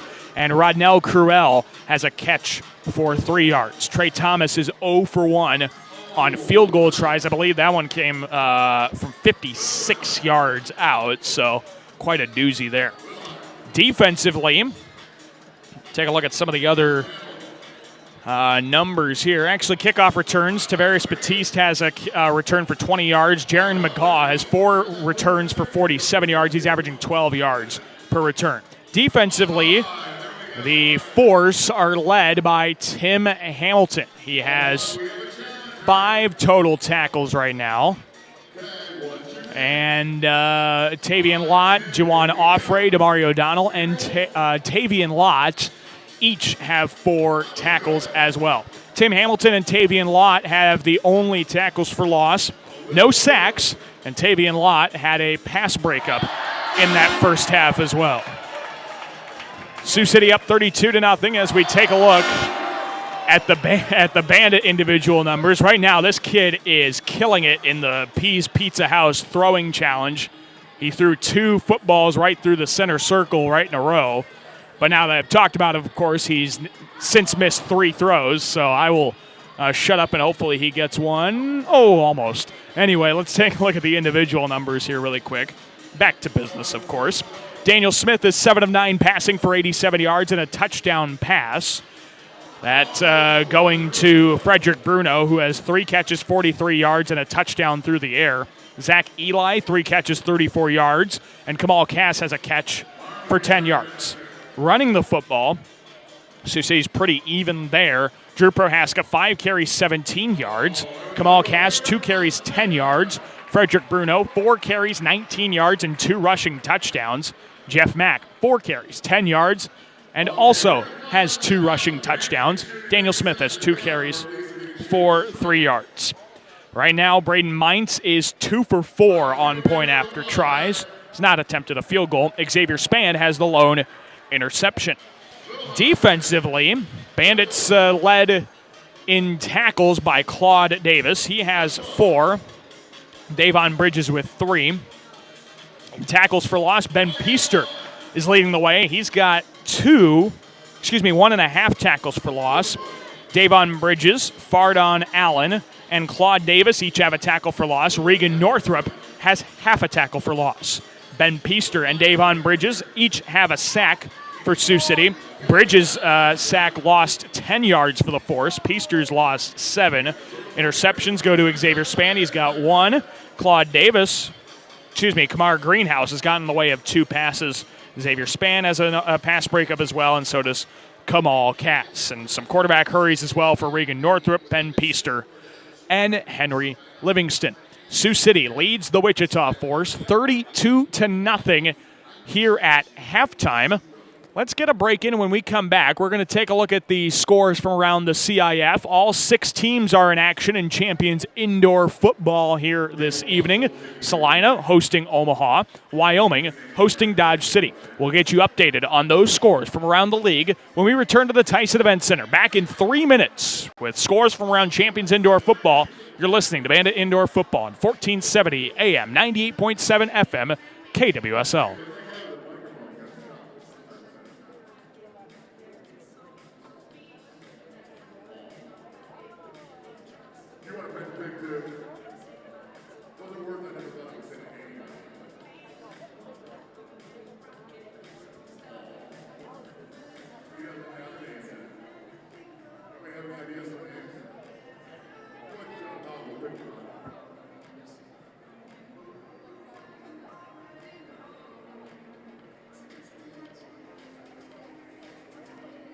Let's find out the big things about the game.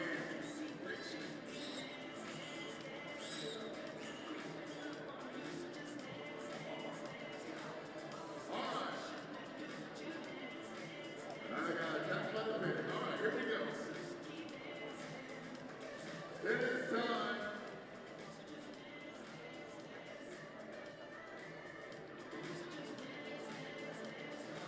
All right, guys, it's time for the Sioux City Journal football toss. If you want to, you can come down a little closer too.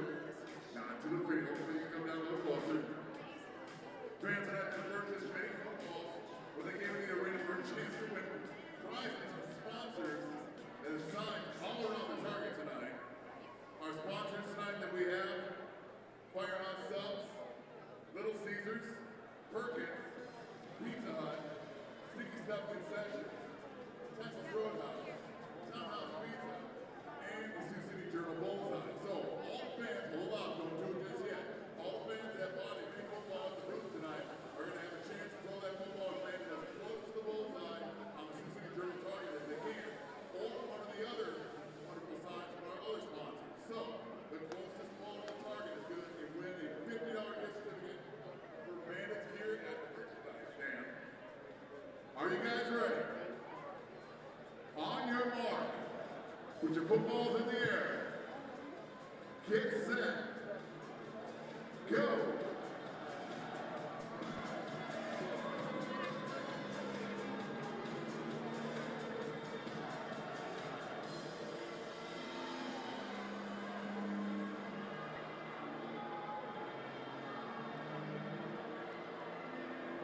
Look at all those footballs. And there's that one guy that's holding on right now. You know who you are. Girl. Just waiting to that last ball to be thrown. Keep it coming.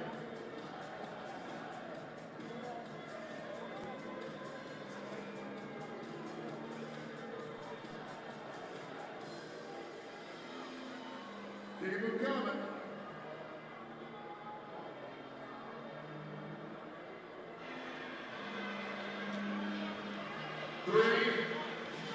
We welcome you back to the Tyson Event Center's Fleet Farm Arena. Daniel Versteg with you on 1470 AM, 98.7 FM KWSL.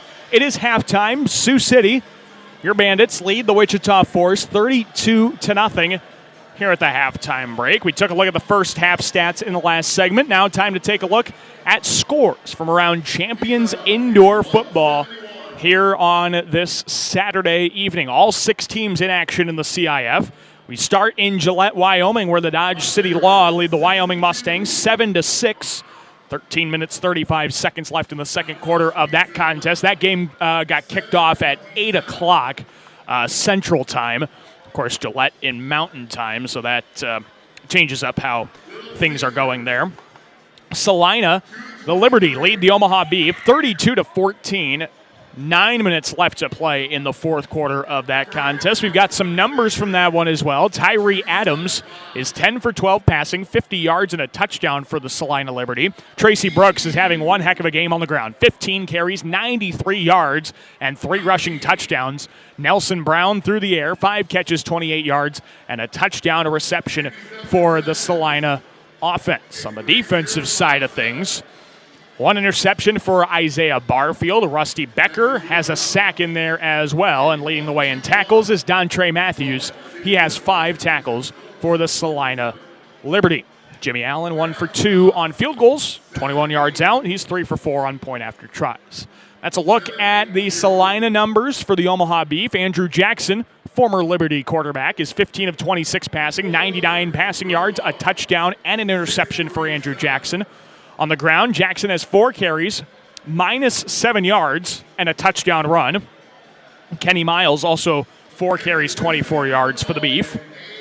Deshaun Jones has a 32-yard touchdown reception. That's his only catch. Norman Darden has 6 catches, 30 yards, and Anthony Jones with a catch for 11 yards. On the defensive side of things, Carl Bivens has 7 tackles for the Beef. He leads the way in that category. Zaya Gibson and Trey Dudley Giles each with 2 tackles for loss. Robert Cuba III has a sack, and Artevius Smith has got. We welcome you back to the Tyson Event Center's Fleet Farm Arena.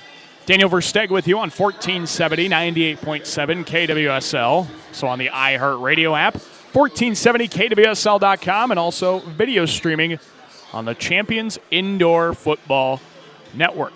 Sioux City leads Wichita 32-0 here at halftime as we get ready to start second half of action. Bandits will be kicking this one away to the Wichita Force after Wichita won the opening kick and won the coin toss and deferred their choice, giving Sioux City the ball first. And, well, the Bandits have done their job. They're up by 5 touchdowns here as we get ready to start the second half. Wichita sends Jaron McGaw and Tavarius Batiste back to return this one. Braden Mintz tees up the red, white, and blue CIF football with the Bandit logo on it. He's ready to kick this one away from left to right. Wichita hoping to get something on the scoreboard here. The Force will return this one from inside the end zone. McGaw, left side, takes it up the middle of the field, 5-10, outside right hash, 15-20, cuts back left side, and he is wrestled down by Braden Mintz to the 24-yard line. Jaron McGaw with a great kick return sets up Wichita with good field position at their own 24 with 1st and 10. Well, the Force have had good field position here a couple of times here tonight. Just haven't been able to make the most of it. They've gotten into goal-to-go scenarios twice, but have not been able to score on them yet. So 1st and 10 for Wichita at their own 24-yard line. Corey Murphy lines up in the gun. He has 2 receivers to his right, 1 to his left. Murphy, helmet high snap, hands it off, spin move. Charles Westbrook gets brought down for a loss of 2 to the 22. Ben Peaster on the stop. Charles Westbrook, the IFL veteran out of Western Illinois, with his loss of 2, makes it 2nd down and 12. Ball at the Wichita 22-yard line. As the Force try and break this goose egg here, they have not been able to do a whole lot on the ground. In fact, now I think they're at net 0 rushing yards here tonight. Pitch play, right side. Westbrook trying to get around the right corner, and he dives head first into the boards at midfield. A hard lick in front of his own bench for Charles Westbrook, but he picks up 3 to midfield. And once again, it's 3rd down for the Force. 3rd down and 9. Wichita 0 for 5 on 3rd down conversions so far here in this ball game. The Bandit defense has been unstoppable on 3rd down. 3rd and 9 for the Force at midfield. Single back formation. Murphy under center. 3-step drop. Throws it deep down the right sideline, and it's picked off. Xavier Spann hauls in the pick in the end zone for a touchback. Xavier Span, the former Morningside Mustang, has his second pick of the ball game, and it's 1st and 10 for Sioux City at the 5. Just a slightly underthrown ball, trying to find Rodnell Cruel in the end zone, and Xavier Span has the most of it with his second interception of the game, 8th of his Bandit career. And Sioux City keeps that goose egg on the scoreboard with 13 minutes left in the third. And now the Bandit offense comes onto the turf at 1st and 10 of their own 5. Well, that Bandit defense really can't be stopped. Whether they're forcing turnovers on down or regular turnovers, this Bandit defense is on another level. In the gun, Daniel Smith stands on the goal line. 2 receivers to his left, 1 to his right. They send 2 in motion to the left side. Smith, high snap, drops back 3 to throw, middle of the end zone, steps up, rolls out left, dumps it off, pass complete to Drew Prohaska. Across the line of scrimmage to the 8-yard line, maybe the 9. It's a gain of 4 for Drew Prohaska. And it is 2nd down and 6 for the Bandits. Gives them a little more breathing room near their own end zone. 2nd down and 6 for Sioux City at the 9. The Wichita defense has not been able to stop a Bandit drive from getting into the end zone yet. Smith under center, single back in the backfield. 2 receivers to the left of Smith, 1 to his right. 2 receivers in motion. Force might have jumped early. There's a flag. Handoff, left side. Prohaska across the 10 to the 11. It's a gain of 2, but we're going to have a flag that I think will give Sioux City a few yards. I think Wichita defensive tackle Deshaun Ray jumped early. It's just illegal defense. So a 5-yard penalty gives Sioux City 2nd down and 1 at the 14. Yeah, there was a jump. I think he probably could have called an offside penalty, but they get him with the illegal defense, just a generic illegal defense. And it's 2nd and 1 at the 14 for Sioux City. They head to the line of scrimmage. Smith under center, has trips receivers to his right. 2 of them go in motion. He sends the 2 in motion. Pitch play, right side. Prohaska looking for the corner. He's got it across the 15. Outside the right numbers to the 20. And Prohaska brought down to the 21-yard line. Gain of 7 for the Bandits, and it's 1st and 10 at the Sioux City 21. 11:20 left in the third. Sioux City 32, Wichita 0. In CIF regular season play. Bandits trying to start off the year 1-0, and it's looking like they're going to do so unless a major implosion happens here in the second half. 1st and 10 of the 21. Smith empties the backfield. 2 receivers on either side of him in the gun. Smith sends 2 in motion, 1 on either side. High snap, Smith, short drop, pass left side complete. Frederick Bruno jukes a defender out of his shoes. Down the far sideline, across midfield, and out of bounds at the 21-yard line. Gain of 8, and it's 2nd and 2 as a forced defender dove through the door into his own bench. Tim Hamilton dove into the bench. He comes up a little limpy, but looks like he's going to be all right. And Hamilton had to have hit the floor hard there on that far side in the bench. It's a 7-yard gain for Bruno to the Wichita 22, and it's 2nd and 3. Smith lines up in the gun. Prohaska to his left. Trips receivers to his right. 2 go in motion. Smith, chest-high snap. 3-step drop out of the gun. Throws to the right side. Pass is caught. Zach Eli gets driven into the boards by Jawan Offray, but it's enough to move the sticks for a 1st down for Sioux City. 5-yard gain to the 17. 1st and 10 for the Bandits at the Wichita 17. 10 minutes left in the third. Sioux City 32, Wichita 0. Next Bandit broadcast comes next Saturday when the Bandits are in Omaha to take on the Beef. That'll follow Morningside College's first playoff game of the NAI Football Championship Series. Trips receivers to the left. Smith delayed handoff left side. Prohaska breaks a tackle in the backfield, but can't get away from the second. 3 forced defenders come in on the stop for a loss of 3. And it's 2nd down and 13 for Sioux City at the Wichita 20. I think it was Tim Hamilton that got the initial hit on Prohaska that kind of slowed down his momentum. And now Sioux City has 2nd and long. It's definitely not out of the realm of possibility here. It's only 2nd and 13. The Wichita 20. Smith will line up in the gun. He's got 2 receivers to his left that'll go into motion, 1 to his right. That stays put. They motion the receivers to the right side to make trips. Chest high snap. Smith, 3-step drop. Rolls out to his left. Feels pressure. Fires it back to the right side across field. Prohaska breaks a tackle. 15-10. Middle of the field 5. He breaks another and waltzes into the end zone for a Bandit touchdown. Drew Prohaska broke 2 tackles. And it's a 20-yard touchdown reception for Prohaska. But we've got a challenge flag on the play from Ene Akpan, the head coach of the Wichita Force. I wonder if he saw Prohaska with a knee down. I don't know. Previous play is going under review, though. So with 8:47 left in the third, we will have a review of the 20-yard touchdown completion to Devin Prohaska. And if this one stands, it's going to be one heck of a touchdown reception for Prohaska. He had to break 2 different sets of tackles to get into the end zone. And if it stands, the Bandits will have a 38-0 lead over the Force with 8:47 left in the third.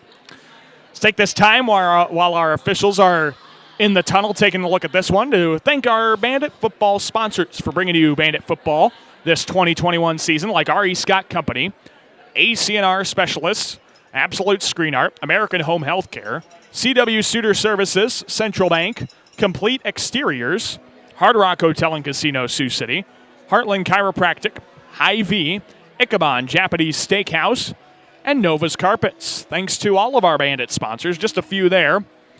Thanks to all of them for sponsoring Bandit football here in this 2021 season. Good to have the Bandits back in town and playing a regular season contest. The first Bandit football broadcast and first CIF league game in 658 days, back to June 22nd of 2019, when the Bandits took a tough loss in Omaha that ended their regular season. That was one of those, if the Bandits won, they would have gotten into the playoffs, just sneaking by the Omaha Beef. And unfortunately, because they lost, Omaha got into the first round of the Northern Conference playoffs and lost to Salina, who ended up losing to Duke City in the Champions Bowl that year. Our officials still taking a look at this play from Devin Prohaska that got Sioux City into the end zone, but Ene Akpan, the head coach of the Wichita Force, is challenging this one. I guess to see whether Prohaska got brought down. That first group of tacklers got him close, but didn't quite bring him down. Our officials come out of the tunnel. This will be interesting to see what they call here. And we'll see what the... Oh, do we have an incompletion? We might have an incompletion here. Let's see.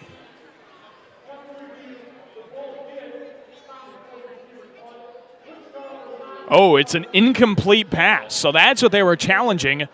They say Drew Prohaska might have trapped the football and it hit the ground before he retrieved it. So the incompletion, after all of that, makes it 3rd down and 13 at the Wichita 20. So the Bandits have to regroup after that one. Trips receivers to the right.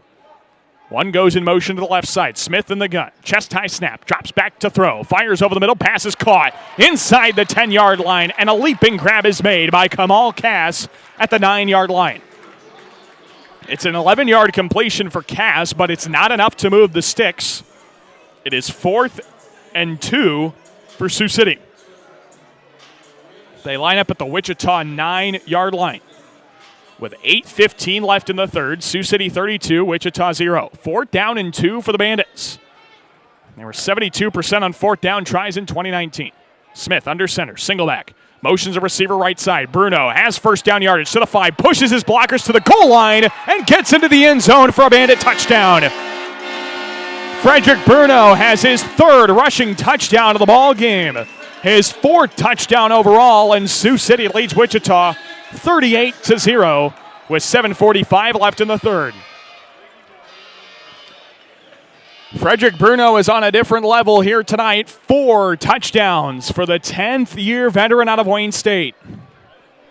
Former Wayne State football player himself, head coach Irv Strohbing gives Frederick Bruno a slap on the helmet. The vet is doing a great job here tonight. Now a point after try for Braden Mintz. Try and put the cherry on top. Snap, hold, and kick is wide right. And Braden Mintz's kick ends up 2 rows deep in section 203. With 7:12 left in the third quarter, Sioux City 38, Wichita 0. We'll take a break. Back in 1 minute to the Tyson Event Center's Fleet Farm Arena. You are listening to Bandit Indoor Football on 1470, 98.7 KWSL.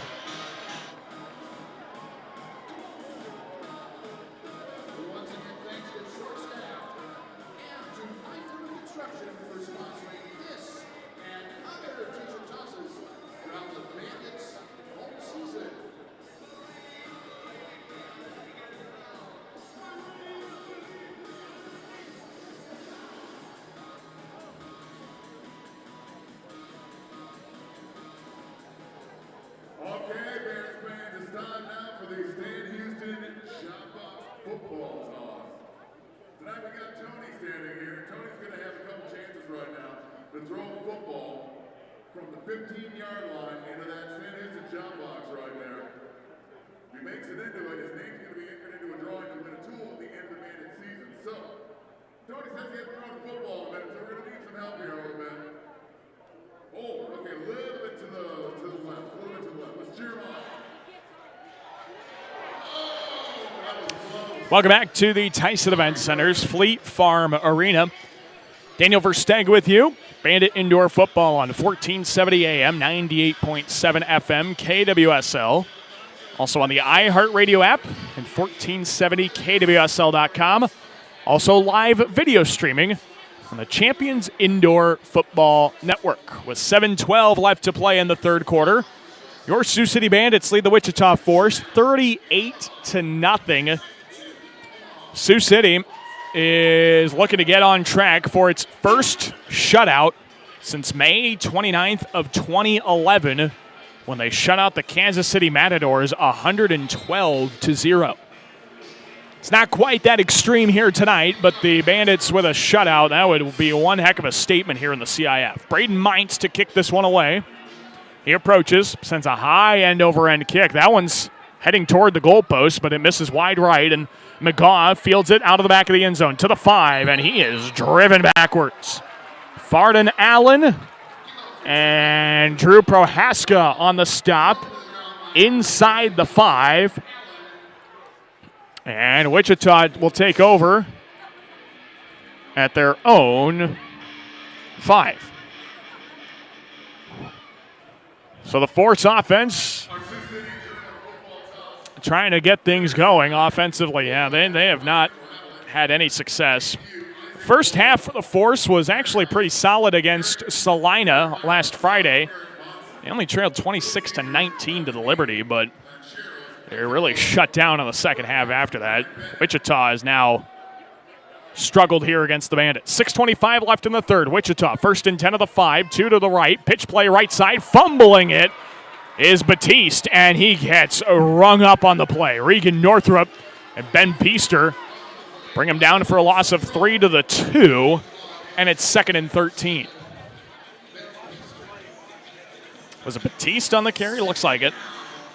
So Batiste, who fumbled the pitch play, loses the Force 3 yards, and it's 2nd down and 13 for Wichita at their own 2.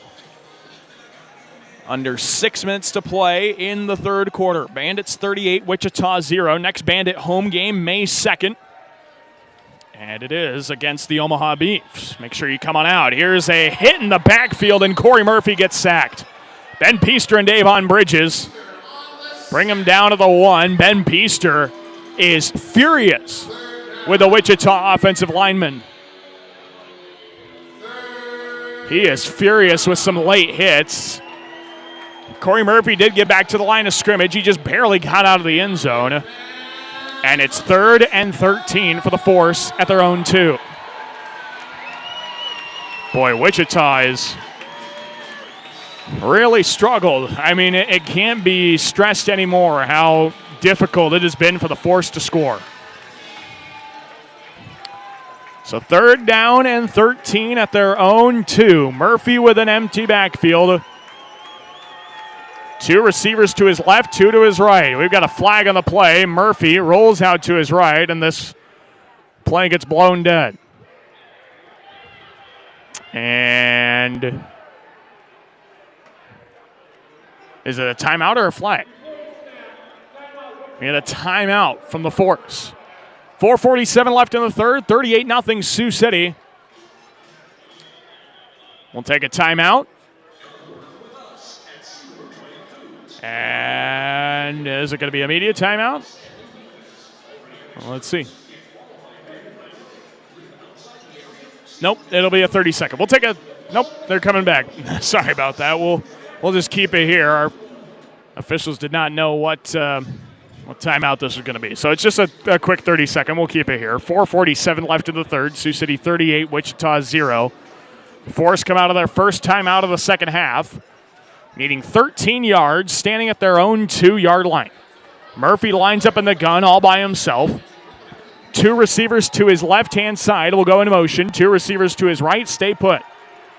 Murphy, 4 yards deep in the end zone. Takes the snap, steps up in the pocket, evades a sack, fires over the middle, pass is incomplete. Off of the right outstretched arm of Rodnell Cruel, incomplete. Fard on Allen on the deflection.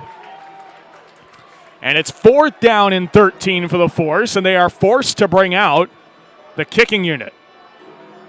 Well, this could get interesting. Let's see where they're going to have to kick this one. Can they even get a run-up? That's my question. Where in the world are they going to have to try to kick this from? So the officials gave him room. Okay, so they're going to kick it. The line of scrimmage will be at the 4 now. And Trey Thomas is kicking out of his end zone. Oh, goodness. This will be a 61-yard field goal. Here's the snap, the hold. Trey Thomas's kick, shanking wide left into the seats, and nowhere near the distance. With 3:46 left in the 3rd. So the Bandits will take over. They'll 1st and 10 of their own 5. Yeah, that was as good as a punt. I mean, that's pretty much all that was for. So now we will have a media timeout. 3:46 left in the 3rd. Sioux City 38, Wichita 0. We'll take a break. We'll be back in 1 minute to the Tyson Event Center's Fleet Farm Arena. You're listening to Bandit Indoor Football on 1470, 98.7 KWSL.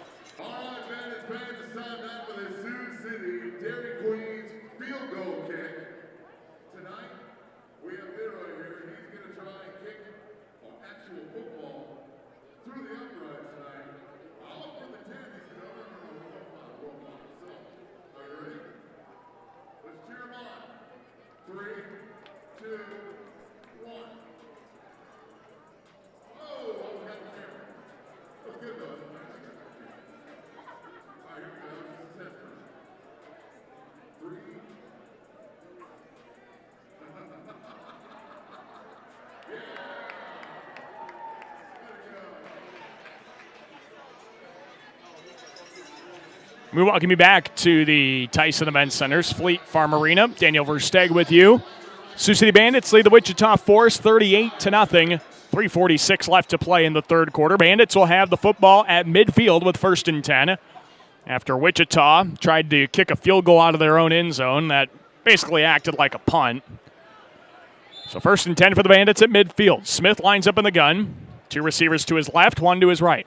Smith. High snap, drops back, 3 to throw. Steps up in the pocket, fires to the left side. It's picked off. What an easy interception for Cody Savage. Takes up middle of the field, 20, 25. Across midfield to the Sioux City 21. Cody Savage picks off Daniel Smith. That had to be a big misread because Savage was all alone. Yeah, well, he was... I wonder if that was just blown coverage that actually worked for Cody Savage. because Bruno was cutting over there trying to get there for the pass, but Savage was just kind of standing there. Cody Savage, the product of Kansas State, has an interception, and now the Forest have the football, 1st and 10 of the Sioux City 21. Well, this is the kind of possession that Wichita needs to try and get into the end zone. 3:25 left in the third. Sioux City 38, Wichita 0. Murphy under center, fires right side, screen pass, Jordan Payne. Takes it down the far sideline to the 17. Oh, and we've got a fight. We've got a fight on the far sideline between the Bandits and the Force. A lot of extracurriculars going on out there. And this one is going to take a while to break up. We've got players on the floor. Wichita's bench is now starting to empty. This is getting ugly. Wichita and Sioux City having to be separated by the coaching staffs, the officials. We're going to have a lot of flags come out from this one and a lot of unsportsmanlike conduct penalties. And that's not going to win a lot of points with the Bandit coaching staff. That's one thing Sioux City prides itself on, is not letting their head get to them. Well, we're going to have some flags here. We're going to have to decipher this one a little bit. That could have gotten really ugly for Sioux City. That was on Wichita's sideline. 3:14 left in the third, 38-0 Sioux City. Yeah, the Force definitely had the numbers there. Luckily, smartly by Wichita, they kept a lot of players on the bench. All right, we'll see who they got for unsportsmanlike conduct penalties, unnecessary roughness. We're going to have a couple of those probably. I think Braden Mines was the one that originally got kind of tangled up in it with a Wichita player. So let's see. I think the result of the play has us with 2nd and 6 at the 17. At least the coaches are not upset with each other. Marlon Lobin and Ane Akpan dap each other up a little bit at midfield. Oh, it looks like it was Regan Northrup. Regan Northrup and Rodnell Cruel got tied up. I guess they took offense to the other, the way they ended the play, I guess. And that pushing and shoving got things started. So I would think those would be the two that get penalized here. Cruel and Northrup. But we're going to have to see how this one gets divvied up. So Claude Davis gets the unsportsmanlike. Unsportsmanlike on Juwan Offrey as well for Wichita.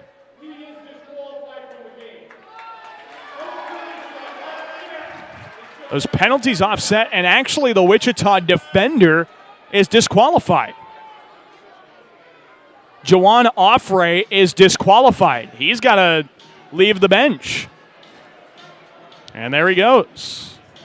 So Juwan Offrey's day is done. He's been on the secondary. I think he's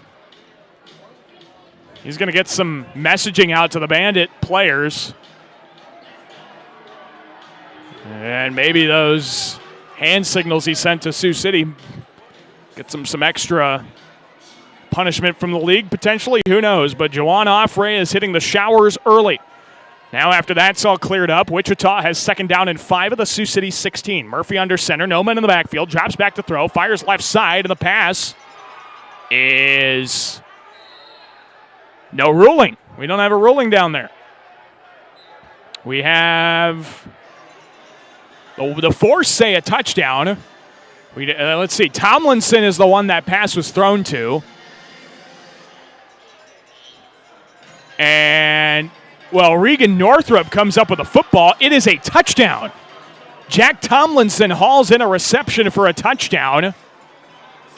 And we will have a red challenge flag, I think, come out. Marlon Lobin is upset. Defensive coordinator for the Bandits. I have a feeling we might have a challenge flag come out here. I'm not sure. Well, the previous play is automatically under review. So 2:32 left in the third. Right now, result of the play is a touchdown reception, from Jack Tomlinson.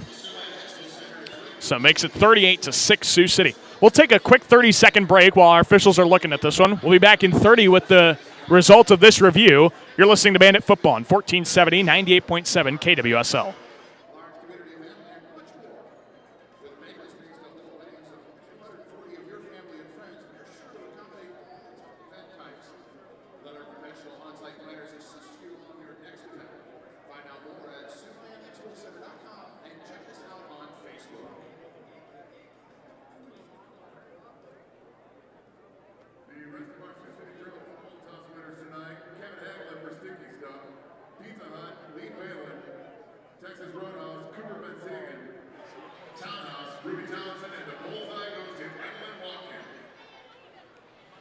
Welcome back to the Tyson Event Center's Fleet Farm Arena. Randy Hagedorn comes out of the tunnel. And we'll see what the call is. Right now, the result of the play is a Jack Tomlinson touchdown for Wichita. With 2:32 left in the third, let's see if this call stands. Ooh. So it is an incomplete pass on the play by Tomlinson. No touchdown reception, but no interception either. Regan Northrup came up with the football after things were all said and done. So nobody gets credit with possession there. And so it is 2nd down and 5 for the force of the Sioux City 16. And now Eni Akpan wants an explanation. He thought that should have been a touchdown. And Randy Hagedorn gives him an official explanation that I don't think he is super in agreement with. 2:30 left in the first half. 38-0. Sioux City up on Wichita. The force remains scoreless for now. It's 3rd down and 5. 3rd down and 5, I beg your pardon. I think I said second earlier. 3rd and 5, Corey Murphy under center. Nobody in the backfield. We've got a whistle, though. Stops play before the snap.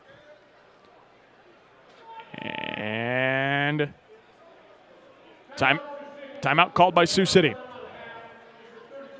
It's a 30-second timeout. 38-0 Sioux City. 2:10 left in the third quarter. We'll just keep it here for a minute. So it's actually 3rd and 5. Yeah, they had a discrepancy with the scoreboard and the down marker. So it is 3rd and 5 for the force at the Bandit 16-yard line. It's 38-0. Sioux City leads Wichita. CIF regular season opener for the Bandits. 2nd game of the season for Wichita. Let's see, do we have a final in one of the other games? We do. Salina improves to 2-0 with a 39-14 victory over the Omaha Beef at the Tony's Pizza Event Center. So now out of the timeout from Sioux City, 3rd down and 5 for the force. 2:10 left to play in the third. Corey Murphy lines up under center. Trips receivers to his left, one to his right, nobody in the backfield. And we've got a lot of jump, blowing the play dead. We've got a penalty flag down. Oh, and Wichita and Sioux City get into it. Regan Northrup and Tavarius Batiste get tied up in it. And we're going to have some more flags and more extracurriculars. On top of the flag that the play was blown dead for. Northrup pushed Batiste first. And then Batiste came back with a roundhouse right hand across the face of Regan Northrup. And then before they could get back at each other once again, the players and officials got in to separate it.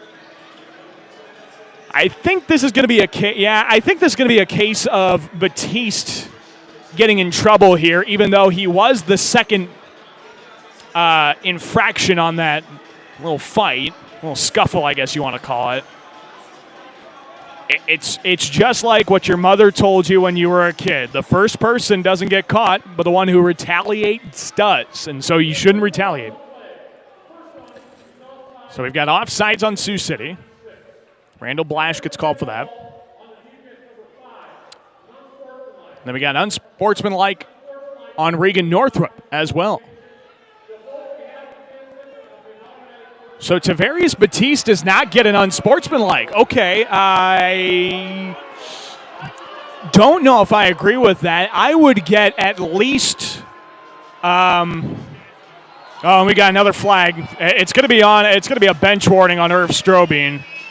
This one's devolving here really quickly. I thought at least you get coincidental, unsportsmanlike conducts. You take the 5-yard offsides and the unsportsmanlike's offset. Now we got a sideline warning on Sioux City.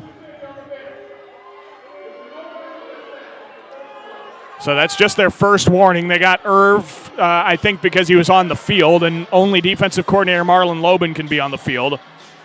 So let's see. After the result of these penalties, Wichita will have the football, first and goal at the Sioux City 3. Well, I hate piling on the officials, but I will say I don't think they've done the best job of keeping this one civil. And I think that last call is going to make it less civil the rest of the way. Wichita gets away with a retaliation slap. I don't think Regan Northrup should have gotten away with the push. That's not what I'm saying here. Murphy under center, hands off left side. Westbrook gets ripped up and brought down for a loss. There were 3 Bandits on the stop. Braden Mintz, Farden Allen, and Davon Bridges. Combined for a loss of 4 to the 7. And it's second and goal. Second down and goal at the Sioux City 7-yard line after a 4-yard loss from the Wichita Force running back Charles Westbrook. So we'll see if the Bandit defense can keep holding true to this 0 that they've got on the scoreboard. Murphy drops back to throw on second and goal. Steps up, evades a sack, pump fakes, runs left, and gets brought down to the line of scrimmage by Braden Mintz. Braden Mintz, Claude Davis there for the tackle.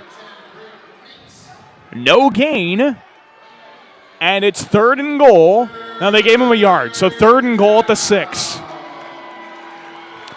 Well, this is the most intense 38-point game I think I've seen in the CIF. 40 seconds left in the third. 38-0 Sioux City. Third and goal at the 6 for the Force. Trips receivers to the right. Single back, under center. Murphy bobbles the snap. Drops back to throw. Fires a screen to the right side. Batiste makes the catch and gets into the end zone for 6. But there's a flag on the play behind it. And this might be on the Force. If Wichita didn't have any luck, yeah, it's holding. It is holding on the Force. This touchdown is taken back. If Wichita had any luck, if they didn't have bad luck, they'd have no luck at all right now. It's a 10-yard holding penalty on the Force that takes away the touchdown, and it's third and goal at the 16. Golly. Yeah, like I said, Wichita, if they didn't have bad luck, they'd have no luck right now. It's third and goal for the Force at the Sioux City 16. See if the Bandits have another third down stop. With 10 seconds left in the third, they're going to get this play off before the fourth quarter gets going. Wichita 0 for 8 on third downs. 5 seconds left in the third. Murphy under center, trips to his right, drops back 5 steps to throw, dumps off a screen pass behind Tavarius Batiste, and incomplete. It'll be fourth down and goal as we start the fourth quarter. Sioux City 38, Wichita 0. We're through 3 quarters of football, and the Bandits have a comfortable advantage. We'll take a break. Back in 1 minute. Your fourth quarter of action is coming up next at the Tyson Event Center's Fleet Farm Arena. You're listening to Bandit Football on 1470, 98.7 KWSL.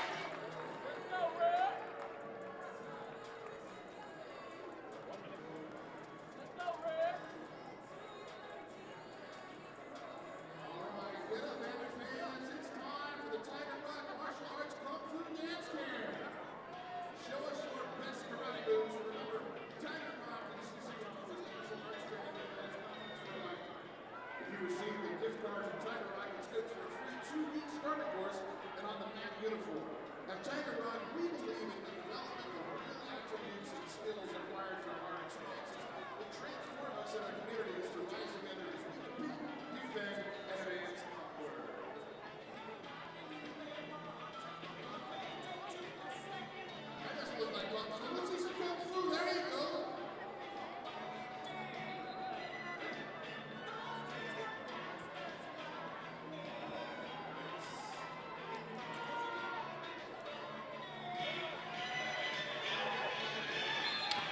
We welcome you back to the Tyson Event Center. 4th down and goal for the Force of the Sioux City 16 as we start quarter number 4. Murphy under center, drops back to throw, steps up. He breaks the sack, now goes down. Claude Davis brings him down for the sack. It's a turnover on downs, and it's 1st and 10 for Sioux City at their own 18. Wichita just cannot score, and the Bandits have had their way on defense. Wichita again gets in a goal-to-go scenario and shuts them down. It remains 38-0, Sioux City. Bandits trying to pitch only their 2nd shutout in franchise history. Their first in 2011 with a 112-0 shutout over the Kansas City Matadors. Here's 1st and 10 of the 18. Smith under center, single back. 2 go in motion. Pitch play right side. Mack across the 20. He cuts back middle of the field, 22. And Jeff Mack is brought down from behind. It is Curtis Bent on the stop. Mack kind of got tangled up a little bit there, but it looks like he's all right. Gain of 4 to the 22. And it's 2nd down and 6 for Sioux City. Our next Bandit football broadcast comes Saturday at 6:30 when the Bandits head to Omaha, Ralston Arena, to take on the Beef, who just fell in their first game to Salina. The back goes in motion. Smith under center, the lefty, fires left side, pass complete, left sideline. Zach Eli gets across the 15, and he's brought down forward to the 11-yard line.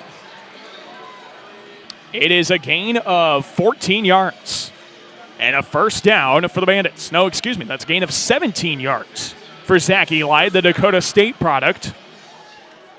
Now it's 1st and 10 of the Wichita 11. 13:25 left in regulation. Sioux City 38, Wichita 0. Smith lining up under center, single back in the backfield. 2 receivers to his right and 1 to his left. Bruno motions to the right side to make trips. A pitch play. Bruno looking for the corner, right side. Breaks a tackle to the 10 and gets knocked into the boards at the 8-yard line. Gain of 3. Nope, gain of 1. They ruled him down at the 10. So it's only a 1-yard gain for Bruno. Yeah, they're going to say he got forced into the boards at the 10. So it's 2nd and 9 for the Bandits. 12:50 to play. Sioux City 38, Wichita 0. Again, Sioux City is looking to pitch its only 2nd shutout in franchise history. 2nd down and 9. Smith under center, single back. Fakes the handoff to the wide receiver. Handoff up the middle. Jeff Mack gets tripped up for a gain of 1 to the 9. And it's 3rd down and 8 for Sioux City. Francis Tussa on the stop for the Force. And Sioux City now in the red zone, face a 3rd and 8. 38-0, Sioux City, 12:15 left in regulation. Smith lines up in the gun. He's got 2 receivers to his left and 1 to his right.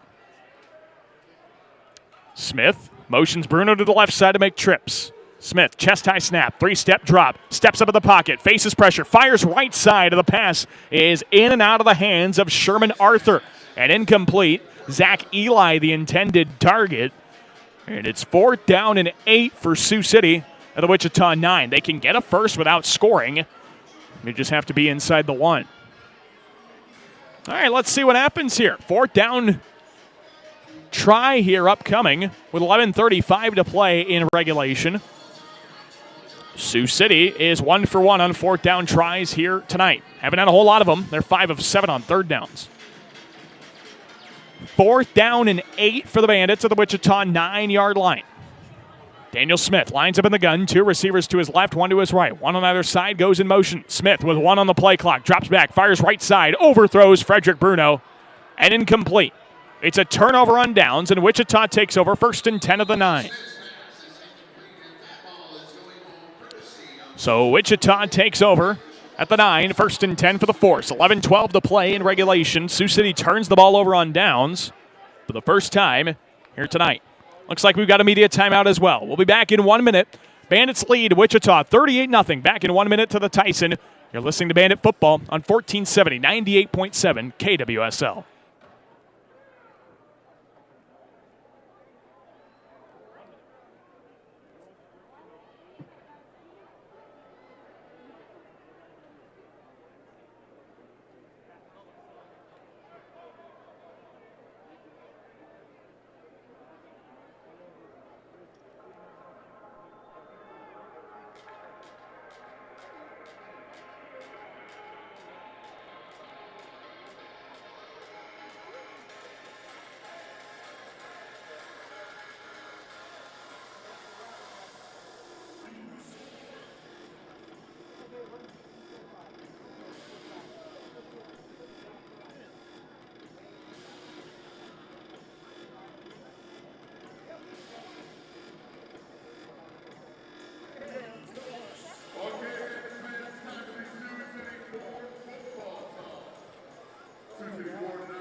Welcome back to the Tyson Event Center's Fleet Farm Arena. Daniel Versteeg with you on 1470 AM, 98.7 FM, KWSL. We're also on the iHeartRadio app, 1470KWSL.com. Also video streaming on the Champions Indoor Football Network. 11-12 left to play in regulation. Sioux City 38, Wichita 0. The Bandits are threatening, their first shutout since 2011. Would be only their second shutout in franchise history as well. But the Bandits just turned the ball over on downs, and Wichita takes over at their own 9. Try and get their offense going. Again, a scoreless ball game so far for the Force. It has been very tough to watch. Wichita only with 40 yards of total offense here in this ball game. 45 through the air, -5 on the ground. Sioux City, on the other hand, 209 yards of total offense, 131 through the air, 78 on the ground. So the Force trying to get that very elusive first score of this ballgame. 1st and 10 at the 9. Murphy lines up under center. 4 receivers. Northrup jumps into the neutral zone. Sioux City is going to try and point the blame on the Force. Wichita, maybe we'll point the blame on Sioux City. But Northrup was the one that got everybody's attention. See what the flag is for. There's offsides on Sioux City. So it's a 5-yard penalty, and it'll be 1st and 5 for Wichita. So Northrup is the culprit of that penalty. 11 minutes, Claude Davis. I beg your pardon, I had 15 and 5 mixed up there. Claude Davis is the culprit of that offside penalty. And it's 38-0 Sioux City. Murphy under center on 1st and 5 of the 14. Drops back 3 steps to throw. Steps into the pocket. He looks to keep it himself. Jukes away from a defender. 20-25. Outside right numbers 20-15. Gives himself up at the boards. And gets knocked out of bounds at the 13 by Christopher Rivers. A big carry for quarterback Corey Murphy. He picks up 23 yards on the run. And it's 1st and 10 for Wichita at the Sioux City 13. Well, we saw it in the preseason game, and we're seeing it here tonight. It seems like the Bandit defense takes things up about 5 notches when they get backed up near the end zone. We'll see if they do that again here. 1st and 10 of the 13. Murphy drops back 3 to throw under center, and he gets sacked. Ben Peaster drops him for a loss of 6. And it's 2nd and 16 for the Force. Ben Peaster, the 2019 CIF Defensive Player of the Year, has his 2nd sack of the ball game. And now Wichita faces a 2nd and 16. 2.5 sacks for Ben Peaster here tonight. What a great game. He now has 27 career sacks as a Bandit. So here we go, 2nd and 16 for the Force at the Sioux City 19. Murphy under center, single back, trips to his right. Murphy drops back to throw, steps up. He keeps himself up the middle, 15-10, dives forward to the 7-yard line. Gain of 12, Regan Northrup hits him on the dive. On the 12-yard carry to the 7. And it's 3rd down and 4 for the Force. So 3rd and 4. Let's see if the Bandits have another stop in it. 9 minutes to play in regulation. Sioux City up 38-zip. 3rd down and 4 at the Bandit 7-yard line, Murphy under center, trips to his right. A lot of motion. They pitch it right side. McGaw to the 5, dives short of the marker to the 4-yard line. It'll be 4th and 1 for the Force at the 4. So we'll see if Wichita, this is a big play here. See if Wichita's got something in them on 4th down and 1. The Sioux City defense trying to finish it off here. It's worth noting Ben Peaster has now moved to 3rd all-time in franchise history in sacks with 27. Murphy under center, single back, 4th and 1. Pitch play left side. Batiste looking for the corner. He leaps, extends the football, and he's short at the 1. Batiste gets the first down, but he is short of the end zone of the 1-yard line. 7:50 to play, and so the Force will have to try once again. It is 1st and goal for the Force at the 1. So they get a fresh set of downs, but don't quite score yet. It's 38-0, Sioux City, 7:34 to play. Here is 1st and goal at the 1 for the Force. Do they have a play drawn up? Murphy under center, single back, 2 to his right, 1 to his left. Murphy hands it off Batiste. He's shut down in front of the goal line of the 1. Ben Peaster and Davon Bridges combined for the stop. 1 play down, 3 more to go. 2nd down and goal at the half-a-yard line. 7 minutes to play. Wichita trying to get in for 6. So first play deemed unsuccessful. 2nd and goal at the half-yard line. Wichita lines up. Murphy under center. 2 to his right, 1 to his left. Single back in the backfield. Murphy sends 2 in motion. Fumbles the snap. It's loose on the turf. Who's got it? Who picks it up? Wichita picked it up. Batiste fell on it. They lost a play, and it's 3rd and goal at the 1. Yeah, Sioux City was too busy focusing on the rush. They didn't even see the football on the turf. But Wichita stays out of the end zone again. It's 3rd and goal at the 1.5-yard line. 6:15 to play. Wichita to the line of scrimmage at the 1.5-yard line. Murphy under center, single back, 2 to his right, 1 to his left. Murphy fumbles the snap again. And Wichita gets into the end zone with Deshaun Ray. It's a touchdown. Deshaun Ray scores the touchdown off the fumble recovery. This one's going to be challenged, though. This one's definitely going to be challenged. I don't know if that...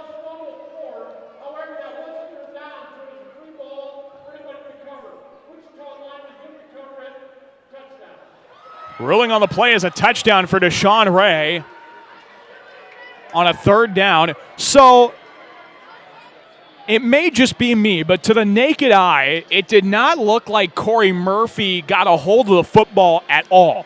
For a lineman to legally touch the football, he has to have it fumbled to him by another player. And I don't know if that happened, but it's going to stand. 5:20 to play. This touchdown will stand. 38-6 Sioux City. Wichita gets into the end zone finally, and we'll have to wait for the franchise's 2nd shutout. And a timeout is called before the 2-point conversion by Corey Murphy. Or did we get delay of game before that?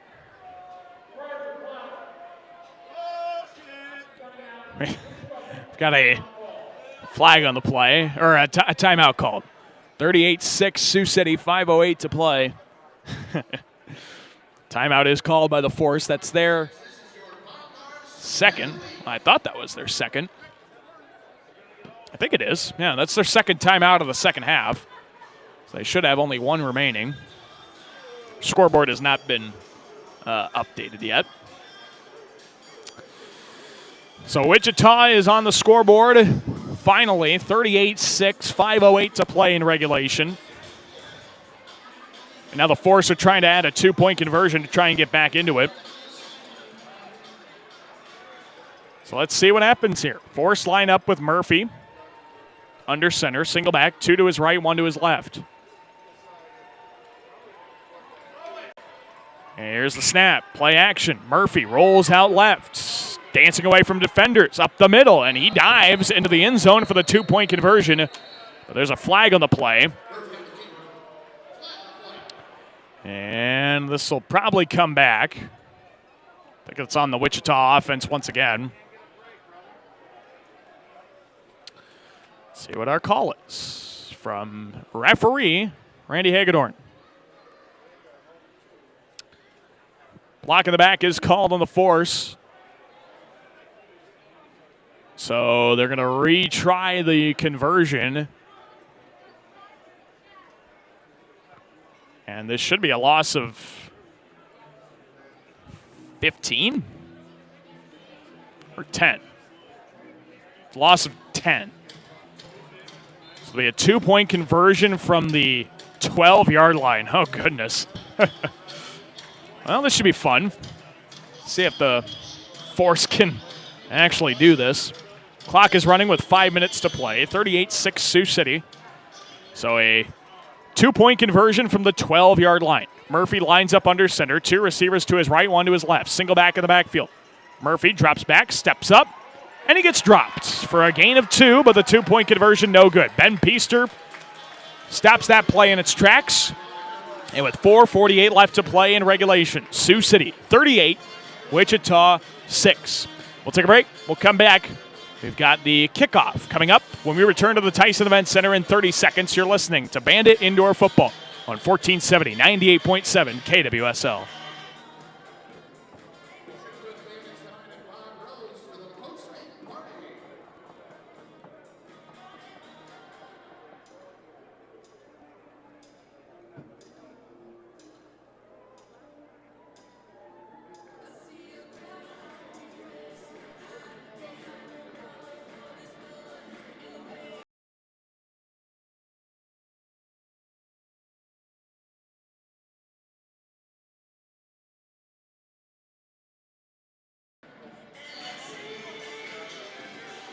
We welcome you back to the Tyson Event Center's Fleet Farm Arena. Daniel Versteg with you on 1470 AM, 98.7 FM, KWSL. Also online at 1470kwsl.com, the iHeartRadio app, and video streaming on the Champions Indoor Football Network. 4:48 to play in regulation. Sioux City leads Wichita 38-6. The Force get into the end zone for the first time here tonight, and it came on a Corey Murphy fumble that was recovered by Deshaun Ray in the end zone.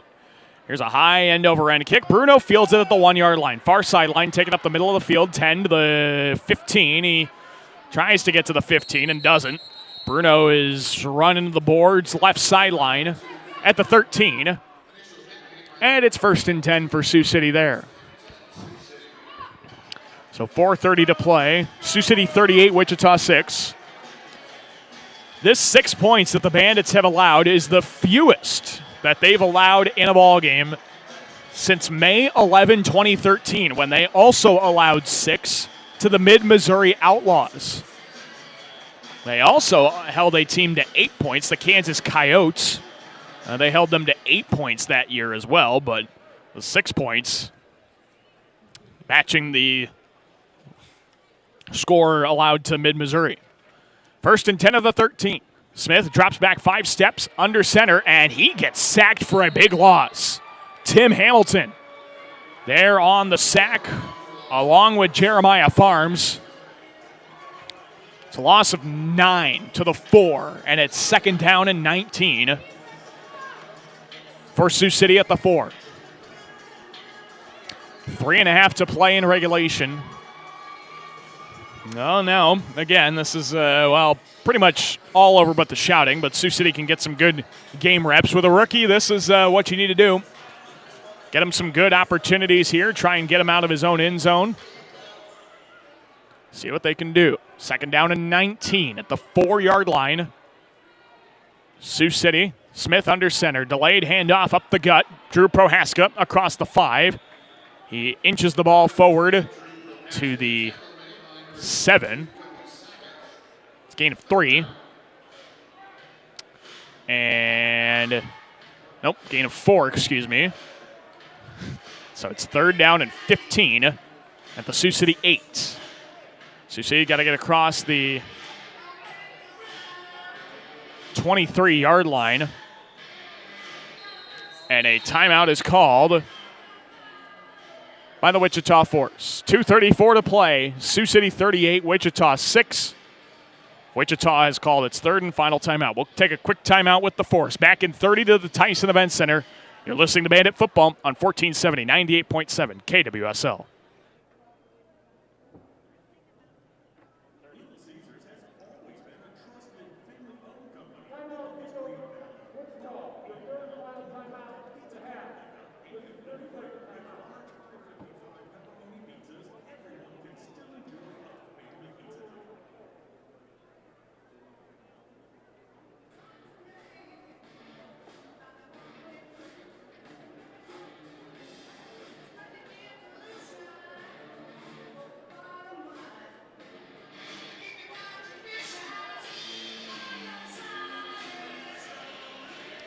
We welcome you back to the Tyson Event Center, Fleet Farm Arena. Daniel Versteeg with you. 2:34 left in regulation. Sioux City 38, Wichita 6.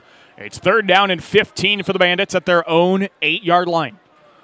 Coming out of the Wichita timeout. 2 go in motion. Smith in the gun. Faces a blitz. Fires down the right seam. And a leaping try. Frederick Bruno gets penalized. And this will be defensive pass interference on the force as Bruno got his hands on it. Couldn't haul it in. On the incompletion. Yeah, some hit from behind. He got grabbed around his neck as well. That was, I think it's going to be on, let's see, Rodnell Cruel, who's in coverage for Wichita. He's a wide receiver normally. So a 15-yard defensive pass interference penalty. It's an automatic 1st down for the Bandits as well, as they will move all the way back up to their own 23-yard line. So the Bandits get a nice little present there on the defensive PI. They have it at their own 23. 2:15 to play and counting. Sioux City 38, Wichita 6. Coming up, we'll give you a recap of this one. We'll also try and get some final scores. Or we'll have one final score and a score update from around the league. Wyoming will probably still be in action once we get to our postgame. It's all coming up after this ball game is over. 1st and 10 of the 23. Daniel Smith under center, single back in the backfield, 2 to his right and 1 to his left. Smith motions Bruno to the right side to put trips there. Pitch play, right side. Prohaska looking off the right numbers, and he gets driven backwards for no gain. Tim Hamilton makes the stop. No gain at the 23, and it's 2nd down and 10. Minute 35 to play, coming up on the 1-minute warning of the 4th quarter. Now, they did give him a yard, it looks like, at the 24. 2nd down and 9 now for Sioux City at the 24. Minute 20 to play. Sioux City 38, Wichita 6. Smith under center, single back in the backfield, 2 receivers to his left and 1 to his right. Smith takes the snap, 5-step drop. Fires it right side. Prohaska makes the catch on the right numbers across the 20 to the 15, and he's brought down to the 12. Great hustle by Prohaska, fighting through the defense.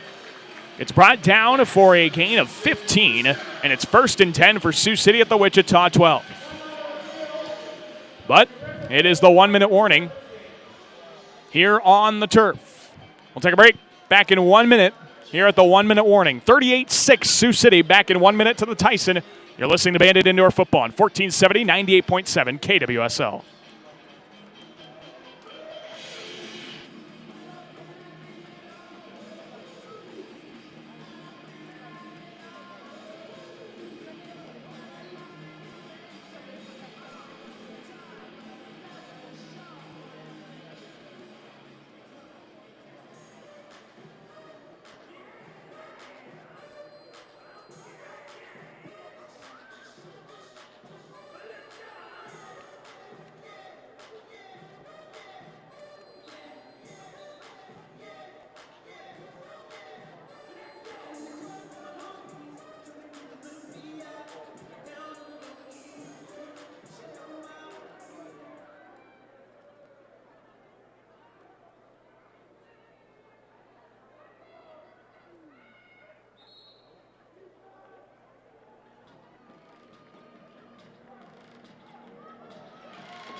Welcome back to the Tyson Event Center, Fleet Farm Arena. Daniel Versteeg with you. Daniel Smith kneels the ball down 1 time. And he just has to do it 1 more successive time to wrap this one up. 38-6, Sioux City opens up the regular season 1-0. Wichita falls to 0-2. And now that the game clock is under 25 seconds, Daniel Smith snaps it, takes another kneel, and that's your ball game. Final score, 38-6. Sioux City defeats Wichita, regular season opener for the Bandits. Sioux City improves and starts the year 1-0. Wichita is 0-2. Once again, your final score, 38-6. We'll take a break, come back, wrap this one up from the Tyson Event Center. Good home opener, good regular season opener for Sioux City. And it's also good to see the Force and the Bandits are embracing at midfield. They're trying to make sure that there's not any hate after this one. It was a very chippy third quarter. Saw some some unsportsmanlike conduct penalties, things like that. But good to see they can shake hands after this one. Again, our final score, Sioux City 38, Wichita 6. We're going to break in, come back in 4 minutes with post-game coverage. Recap this one, wrap it up as well. Back in 4 minutes from the Tyson. You're on 1470, 98.7 KWSL.